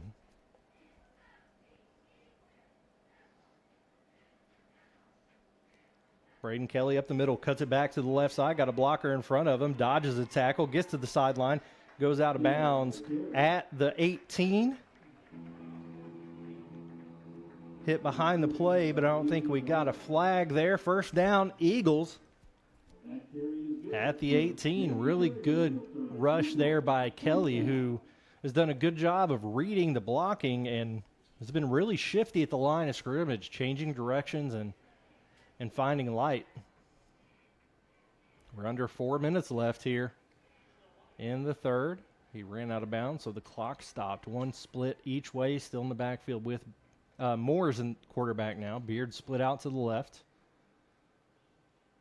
Moore takes the snap, and he's going to run it himself to the left. Gets to the corner, wrapped up, scrambles around, gets back to the line of scrimmage, but really no further. Again, running to the short side of the field there. Not a lot of room to work. They've spent pretty much this entire drive over on this hash. 2nd and 10 for the Eagles. Beard running the play back in. We'll see what they line up in this time. Beard back at quarterback now.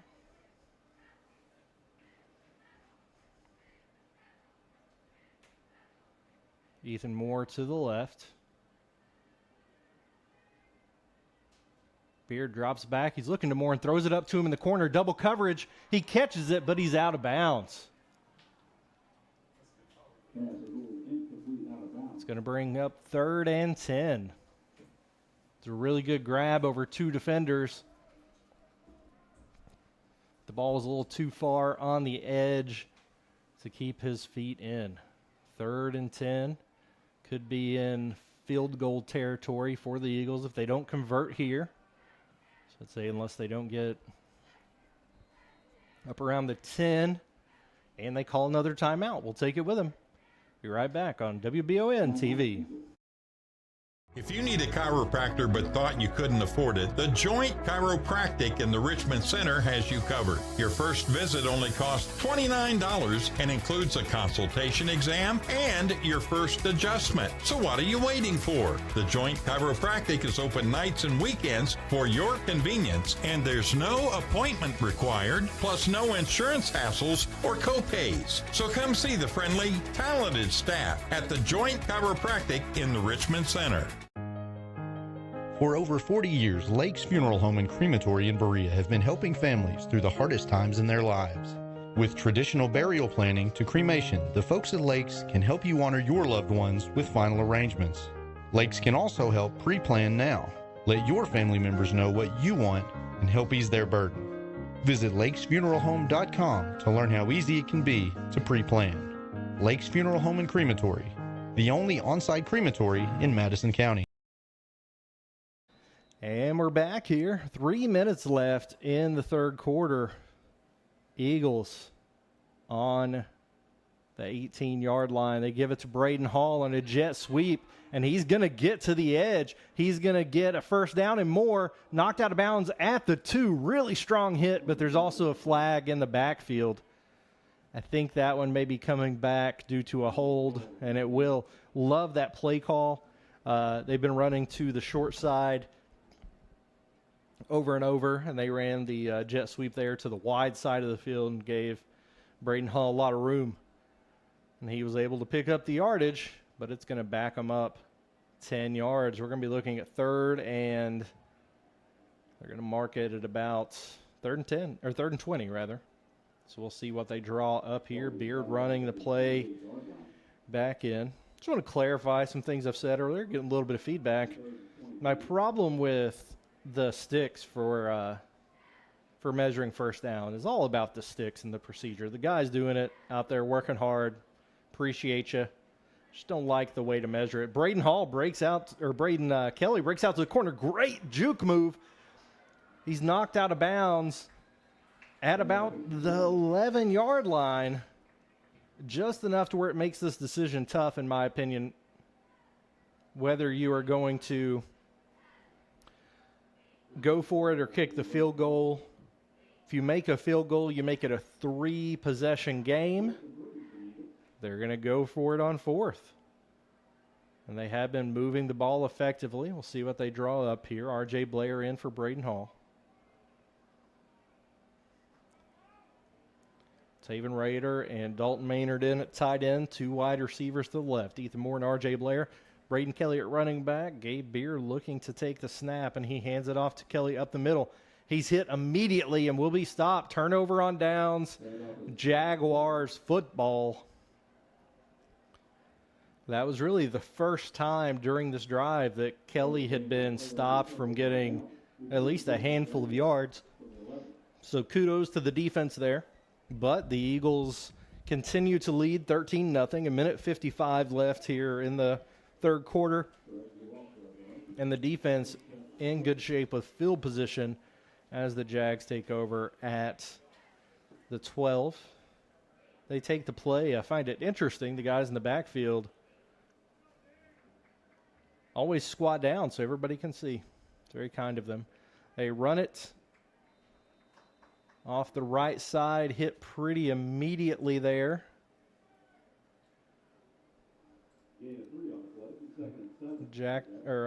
Looks like Preston Williams the first to the hit there.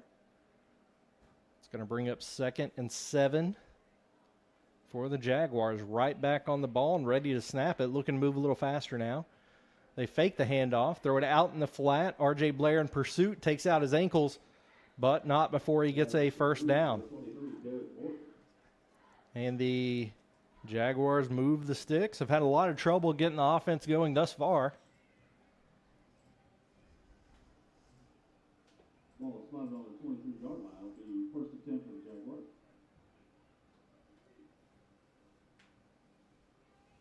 First and 10. Harrison drops straight back this time, looking left, and he's going to throw it deep. Really good coverage there by Braden Hall, one of the state leaders in interceptions last year, was right in the wide receiver's pocket, did the perfect job of turning his head around and knocking the ball down. That was textbook pass defense right there. Great job by Braden Hall. Under a minute left here in the third. 2nd and 10 for the Jaguars.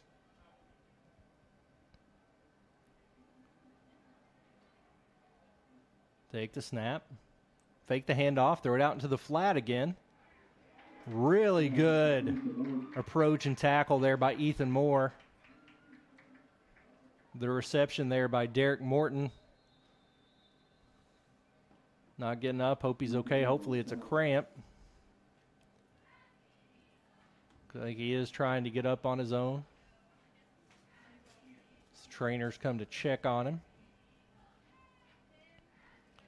He was tackled and hit at the lower legs, but couldn't tell from my angle of any twist or awkward fall or anything. I think they're just double checking and checking him out there.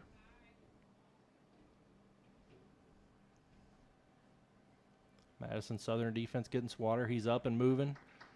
Walking off the field on his own accord. And it's going to be 3rd and 8 for the Jaguars. Again, 43 seconds left here in the third. Eagles lead 13-0. Eagles defense has been really strong here throughout the game. Gave up a big drive earlier in the half, but stopped the Jaguars 3 times in a row at the goal line. Now looking to force a punt here on 3rd and 8.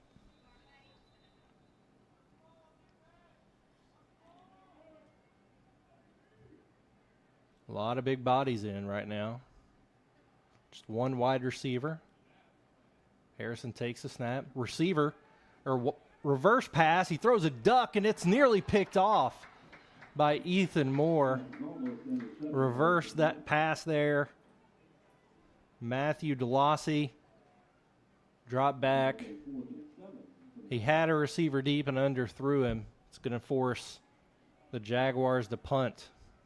I lost my words there. It was a well-drawn-up play, but Southern really didn't bite on it. The secondary stayed true to their assignments. Braden Kelly back to receive the punt. And Franco Reyes in to boot it.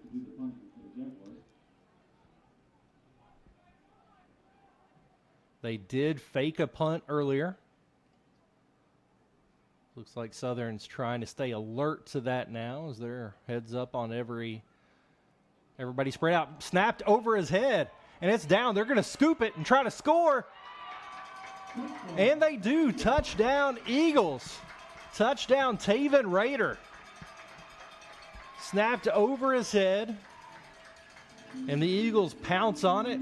Do a great job capitalizing on the turnover.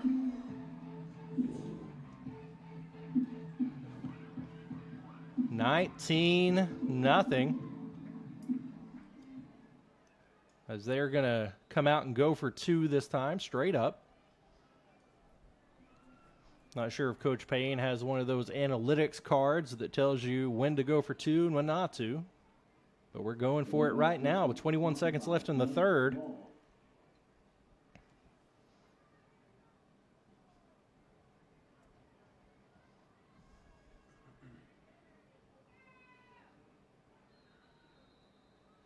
Delay of game by the Eagles. Took their sweet time getting up there, and it's going to cost them 5. Still going to go for two from a 7.5.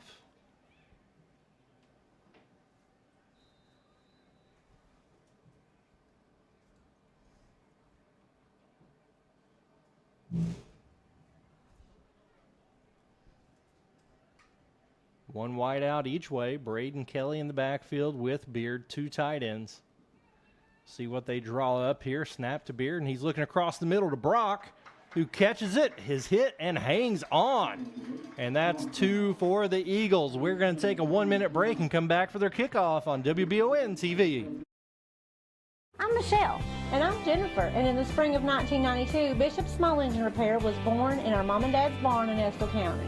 Then in the fall of 1992, we made the move to Madison County, where we are today. With the support of our family, customers, and community, we have continued to grow in the outdoor power industry. With a full line of products from Cupcadet, Grasshopper, Echo, and Shindawa, we can help you tackle your yard so you can enjoy it with your family. Bishop Small Engine Repair, where our focus is our customer. Stop on in, 119 North Estill Avenue in Richmond. We can't wait to see ya. Whether you're looking for dependability in the game or on the road, Madison County is where you'll find it. Jack Burford Chevrolet in Richmond has the trucks you can depend on and a winning tradition just like our great local sports teams.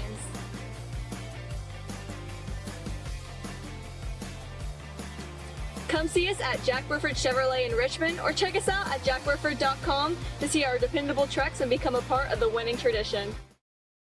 21-0, the Eagles lead here on WBON TV over their district rivals, the East Jessamine Jaguars, after a fumbled snap on a punt attempt, and Taven Rader picks it up and takes it in the end zone to make it a 3-score game. R.J. Blair to kick it, onside kick, and they fall on it at the 48. Trying to catch them by surprise there. If you're Coach Payne, I guess you feel like your defense is playing really well. You have faith in them to take that chance. So now it's up to the defense to hold their position and keep pitching a shutout.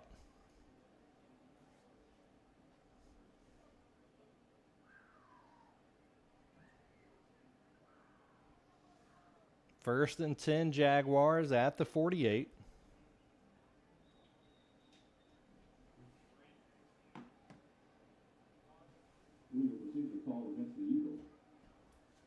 Legal procedure, maybe saying somebody was offsides on that onside kick, not sure.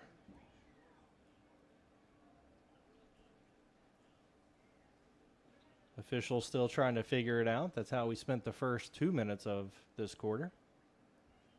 I think we're going to have to re-kick it. And we are. Going to line up the kickoff teams again. I do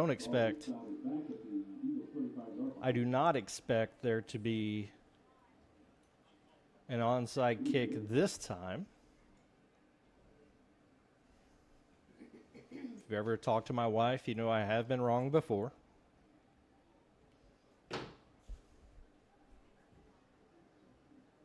The officials clarifying what exactly went wrong that time.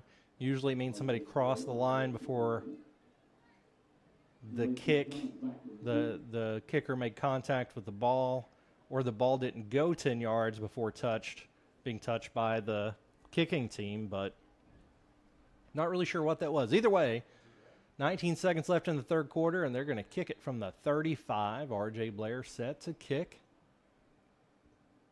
Cummins and DeLacy back. It's going to be caught. Nearly busted there on that return. Good tackle there by Gabe Thompson. Return there by Landon Rainey. And they're going to take over on, going to mark it at the 36-yard line, which is much better field position for the Eagles than they got before the illegal procedure call. Harrison throws it out into the flat again. Hit immediately by DeShields and brought down for a loss of 3. Cummins on the short reception. It's what we've seen a lot of from this offense tonight. But that one's going to result in a loss, and that's the end of the third quarter. We're going to take a 1-minute break and come back for the fourth. All the action right here on WBON TV. And at the half, EKU leads state 21-7. I love the way these look. Thanks. Yeah, go Colonels. Is it here? Hey, Coach, it's right here, but shouldn't you be at the game? Carry your favorite team with you everywhere you go with the new EKU branded debit card from CG Bank. No matter what season it is, always show your Colonel pride. Has anyone seen Coach? Who makes the best meal in Richmond? Nuevo Vallarta. Friendly service, a place that's good for kids and good for groups. Head to Nuevo Vallarta on Big Hill Avenue in Richmond. Nuevo Vallarta is known for warm hospitality, great prices, great food, and the best fajitas in town. Start with an appetizer, order a la carte, or choose from their huge menu of Mexican favorites for grown-ups and kids. Nuevo Vallarta on Big Hill Avenue in Richmond. And we're back here for 2nd and 12 for the Jaguars on WBON TV. Harrison throws it over in the flat again, incomplete, nearly picked off there as he sailed it over the receiver's head. Braden Hall made an attempt but didn't get there. And there is a player down for the Jaguars. Checking in across the viewing area, there is a tie game for Madison Central as they are taking on Pulaski County 21-21 in the fourth quarter up there. So tight game there, 21-0 here. Eagles lead. Just started the fourth quarter. That was the first play of the fourth quarter.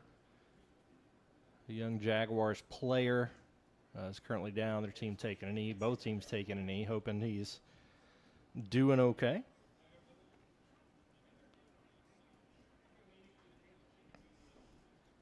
First district game here for the Eagles. He's able to hop up. Going to be helped off the field by some trainers. Applause from the crowd, and we're going to see 3rd and 12 from East Jessamine here as this Eagles defense has been strong throughout the game.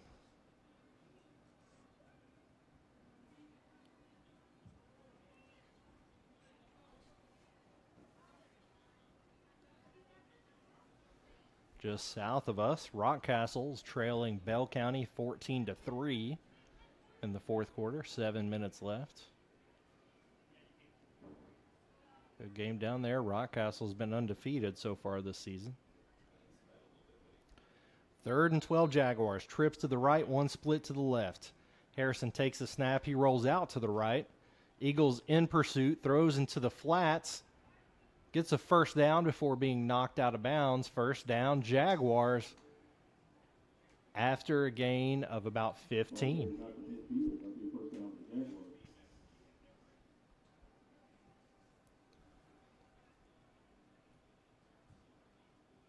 First and 10 from right at the 50. They get right back on the ball, trips to the left. Harrison drops straight back this time, looking to get rid of it. He is sacked by Preston Williams and Jacob Edmonds for a loss of about 7. 2nd and 17. Big defensive play there as the Jaguars are moving quickly. They are don't have a lot of time to mess around now. They're down to almost 11 minutes left in the game and trail by 3 scores. Trying to move at a bit of a faster pace now, doubles each way, one running back in the backfield. Harrison takes a snap, drops straight back again, going to throw a screen pass. Edmonds in pursuit. Williams with a big hit there. Makes the tackle. 3rd and 15 for the Jaguars. Ball spotted about the 45. 3rd and 15 for the Jaguars. It's getting close to 4-down territory everywhere. Looks like the Eagles might bring some pressure here as the Jaguars reset.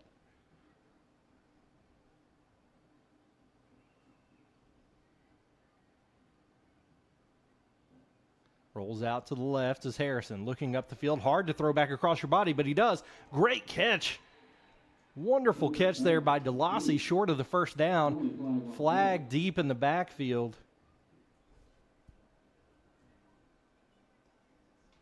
I think it's going to be a roughing the passer.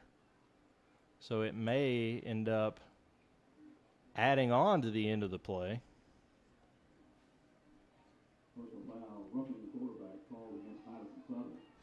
Had about a 13-yard gain, and you're adding 15 onto it. Mistake like that costs you nearly 30 yards as the Eagles were in really good position defensively. Now they find themselves deep in their own territory at the 26. And the Jaguars really their best momentum of the third quarter. 10 minutes left. Just over 10 minutes. They start the clock after the markers are set.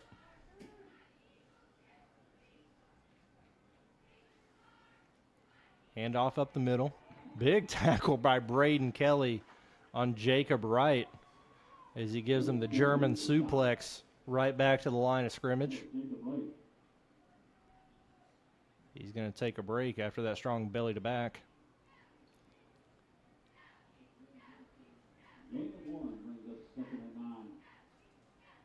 Second and 10 for the Jaguars now. We're down to 9:40. Clock's running. Harrison takes the snap. They hand off up the middle again, and he's got a little bit of room. Ran into the official, and he gets another first down carry there. Looks like by Sean Reed, who I didn't think was suited up today. His first action of the game. Has been the team's leading rusher, hasn't played the last 2 weeks. But getting in there, mixing it up now with a big rush. May have had more if he hadn't run into the official. Hopefully that official's okay. Took a full head of steam there. Fake it, throw it over the middle. Brought down at the 5. It's going to be second and about 2 at the 5 for the Jaguars. Under 9 minutes left. Eagles have been here before but haven't given up any points. Bend but don't break mentality, trying to maintain the shutout. They hand it off up the middle. Tackle in the backfield by Jackson Perkins. A loss of 1 there.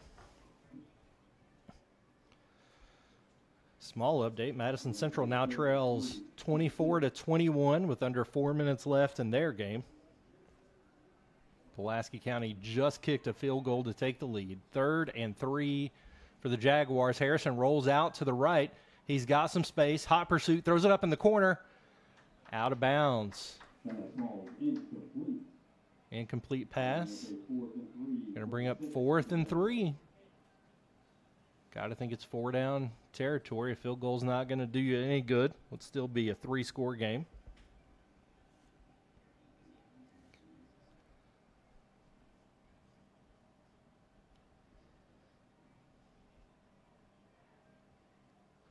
Waiting on the play to come back in. The clock stopped at 8:13. Eagles lead 21-0. Big play right here as they try to maintain the shutout, and the Jaguars looking to build some momentum. They do hand it off to right up the middle, and he gets eerily close to a first down. We'll see where they spot it. It looks like he's short. Eagles fans, the Kentucky Department of Education released last spring's KSA accountability data. First down, the Eagles. It is a turnover on downs. Another strong defensive stand there by the Eagles. They've been down inside their 10 twice and given up no points.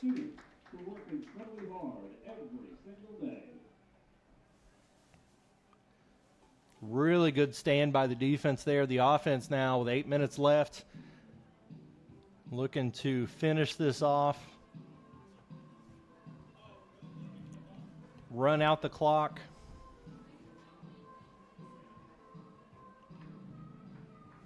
They're running out to get the play in. 7-6 on the play clock. 4.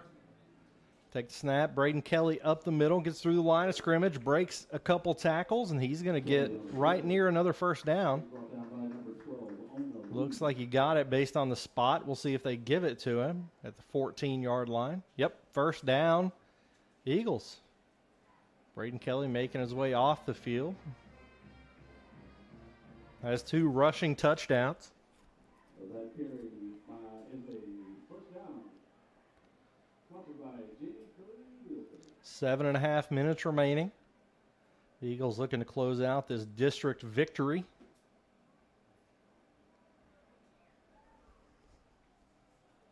One split out each way, 2 tight ends. R.J. Blair in the backfield now. Ethan Moore at quarterback. He's going to rush for a gain of 3 before being brought down. Down to 7 minutes. The clock continues to tick, and they maintain possession of the football. It's going to bring up 2nd and 7. The Eagles generally run a clock-eating type offense anyway, so this is pretty standard operation for their offense. Should work out well in a situation like this one.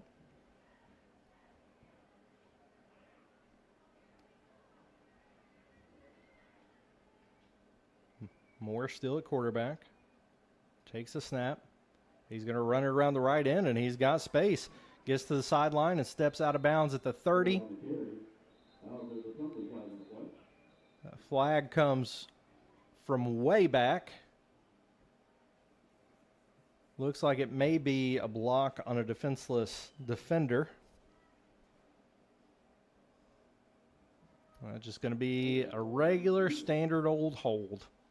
So that's going to take him back 10 yards from the spot, which is really going to put them close to where they started. Really just about a 2-yard penalty. It's going to be looking at 2nd and 9.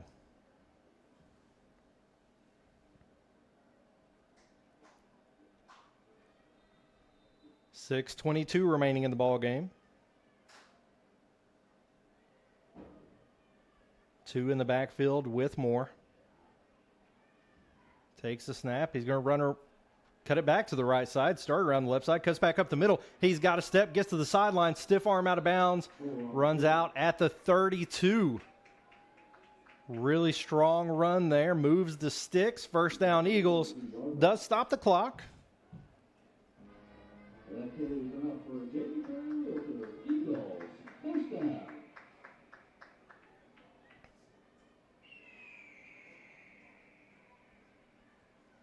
First and 10 at the 32.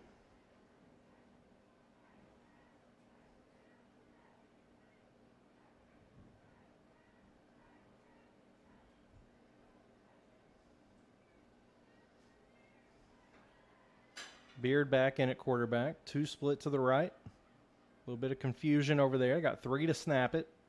Motion. Braden Hall around the left end. He's going to make it to the edge, cut it back across the middle. Lots of pursuit, and he's going to gain about 3 yards after running about 30. Really good effort on his part. Moves the ball in the right direction. And the Eagles keep the clock moving at 5:45.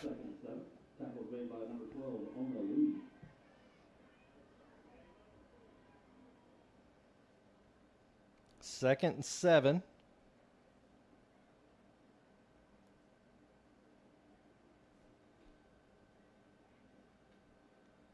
For the Eagles. Likely to keep it on the ground here. Hand off to Braden Kelly. Gets up the middle. Spin move. Breaks a tackle. First down Eagles. As they keep it a-moving. Landon E-step down the field. Pancakes a DB. First and 10 at the 44. We're under 5 minutes. This is escalating quickly. Time is slipping away from the Jaguars as the Eagles continue to eat the clock.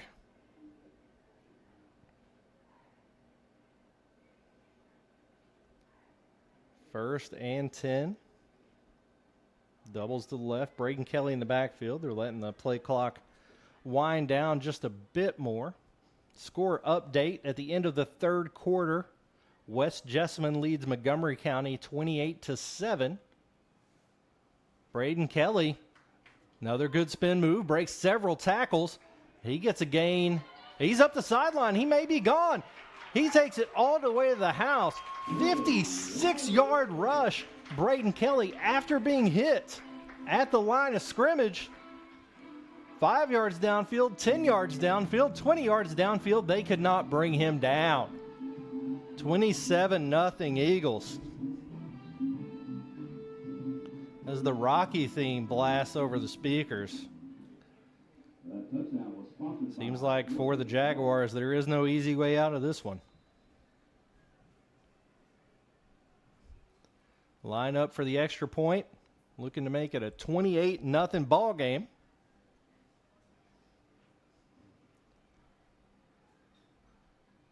Kicks up. Good. 28-0. We're going to take a 1-minute break and come back for the rest of the fourth quarter here on WBON TV.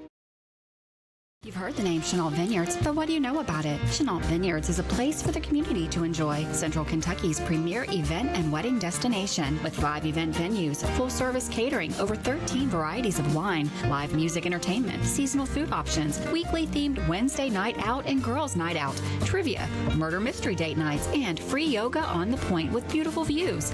Everyone can find something to do at Chenault Vineyards. Want to know more? Follow them on Facebook and Instagram or plan your night out at ChenaultVineyards.com. To some, it's just a boat. But to Jim, it's his escape from meetings, traffic, and the grind of daily life. He may not catch any keepers, but he wouldn't trade his day on the lake for anything in the world. That's why his boat is insured by Kentucky Farm Bureau. But it's not just Kentucky's Farm Bureau. It's Jim's Recharge the Battery Farm Bureau. My Farm Bureau. David Mayo, John Rader, and Chris Hornsby with Kentucky Farm Bureau. And we're back here. Just over 4 minutes to play. The Eagles now lead 28-0 over the East Jessamine Jaguars after a brilliant run by Braden Kelly for a 56-yard touchdown. Broke more than a handful of tackles.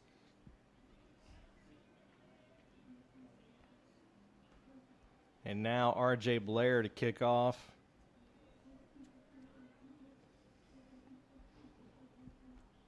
Kicks it deep to Cummins. Catches it at the 4. Turns it upfield. Full head of steam. Spin move. He's brought down at about the 36. First and 10 for the Jaguars. who've gotten down to the red zone several times but unable to punch it in.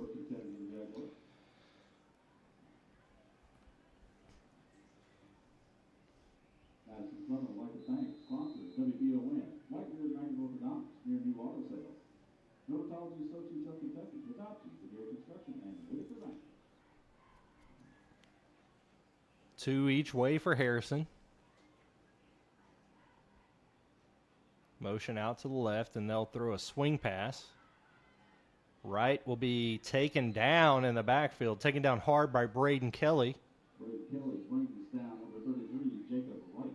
After he may have gotten back to the line of scrimmage. Really strong tackle by Kelly there, who's had a great game on both sides of the football.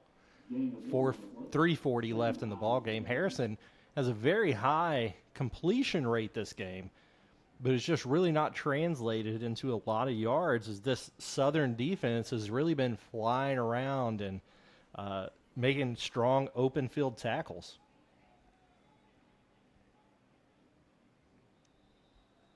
And that one's going to be blown dead before it gets going. False start on East Jessamine. 3:13 remaining in the ball game.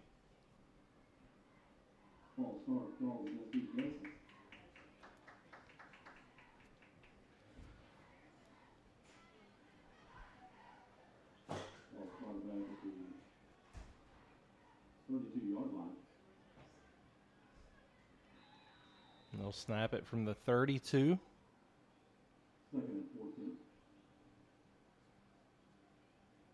Pass out into the flat. Cummins coming across the middle. He's wrapped up by Reeser, breaks the tackle.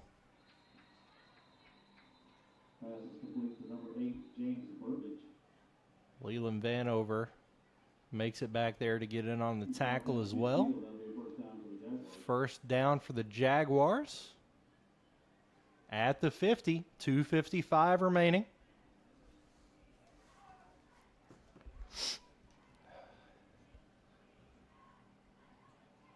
Harrison drops straight back, looking deep this time. He's going to be chased out of bounds by Samaj DeShields and Ethan Diaz after a gain of maybe a half a yard. It's going to be second and 9.5 for the Jaguars. Vanover is going to take a break. Some new Eagles checking in here.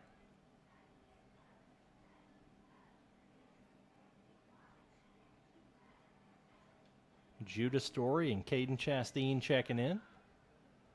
Harrison, another dump pass around the edge. Another first down for the Jaguars. 2:39 remaining in the game. They continue to move the football. Madison Central trying to drive down to take a lead late in the game. Just got a first down.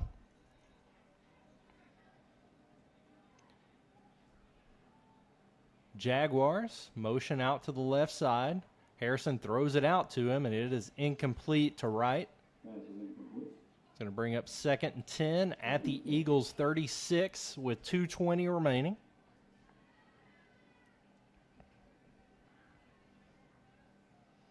As a reminder, fans, as you're leaving the stadium this evening, please pick up any trash in your area and dispose of it.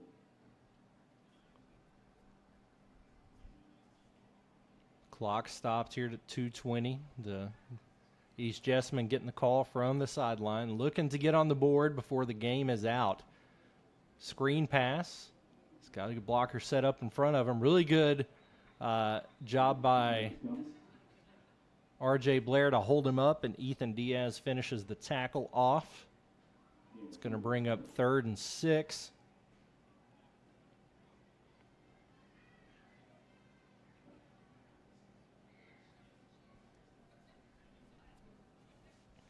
The clock keeps ticking down to 1:50 left in the ball game. Harrison drops back. Another screen. This time, Preston Williams gets to him, brings him down. Going to bring up 4th. And we have some chatter way back in the secondary. And we get a flag. We'll see what it's called. Personal foul on the defense, really far away from the football. Didn't really see what happened there, but obviously not good for the Eagles. Going to move the Jaguars 15 yards further downfield with 1:40 left as they look to punch it in here.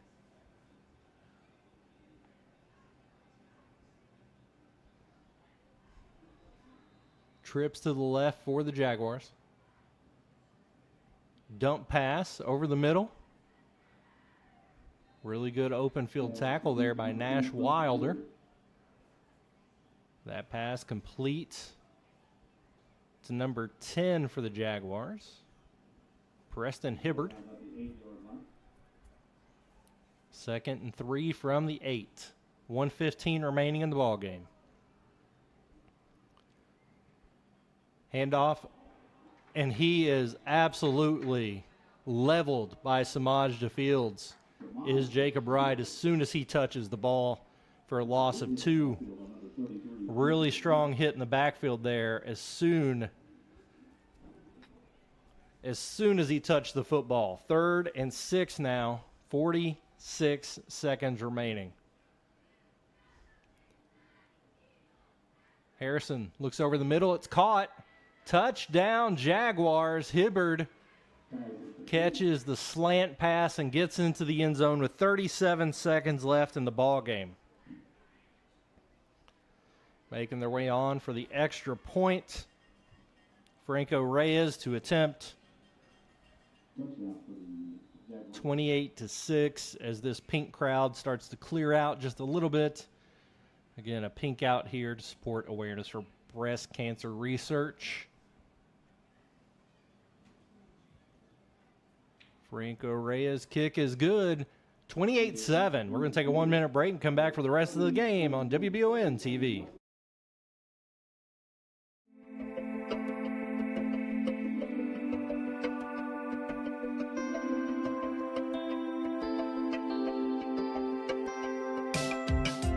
Granite, marble, and quartz for any surface.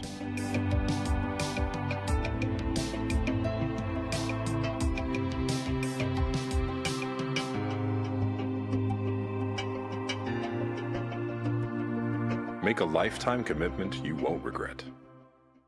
CT Diesel Performance is now located at 2269 Enterprise Drive off Duncannon Lane in Richmond. Chris Dorn and his staff have moved to help better serve their customers to a bigger and better location and are here to still offer you the best in getting your vehicle to its peak performance. At CT Diesel Performance, they service all your automotive needs. No job is too big or too small. Like CT Diesel Performance on Facebook to learn more about CT Diesel Performance. Now located at 2269 Enterprise Drive in Richmond. 37 seconds remain here on WBON TV as the Madison Southern Eagles lead the East Jessamine Jaguars 28-7. The Jaguars finally get on the scoreboard there with a pass to Hibbard over the middle from Harrison. And the Eagles look to get the kickoff, run the clock out, and take a W to the house as they look to win their 3rd game in a row. Onside kick is going to go out of bounds after being touched, so it will not be a penalty. The Eagles will take over at the 42-yard line.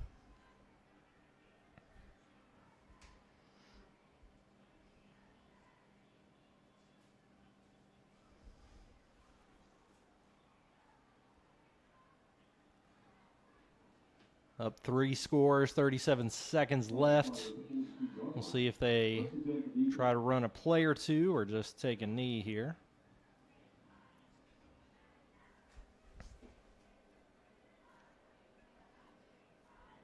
Lining up in the victory formation. If you're a fan of the Eagles, one of the best things you can see in sports is that victory formation. So we're going to go ahead and jump into the post-game show here as that's going to do it. Eagles win. Braden Kelly with a backflip on the field. Don't know how he has that kind of energy. The Eagles win 28-7, get their first district victory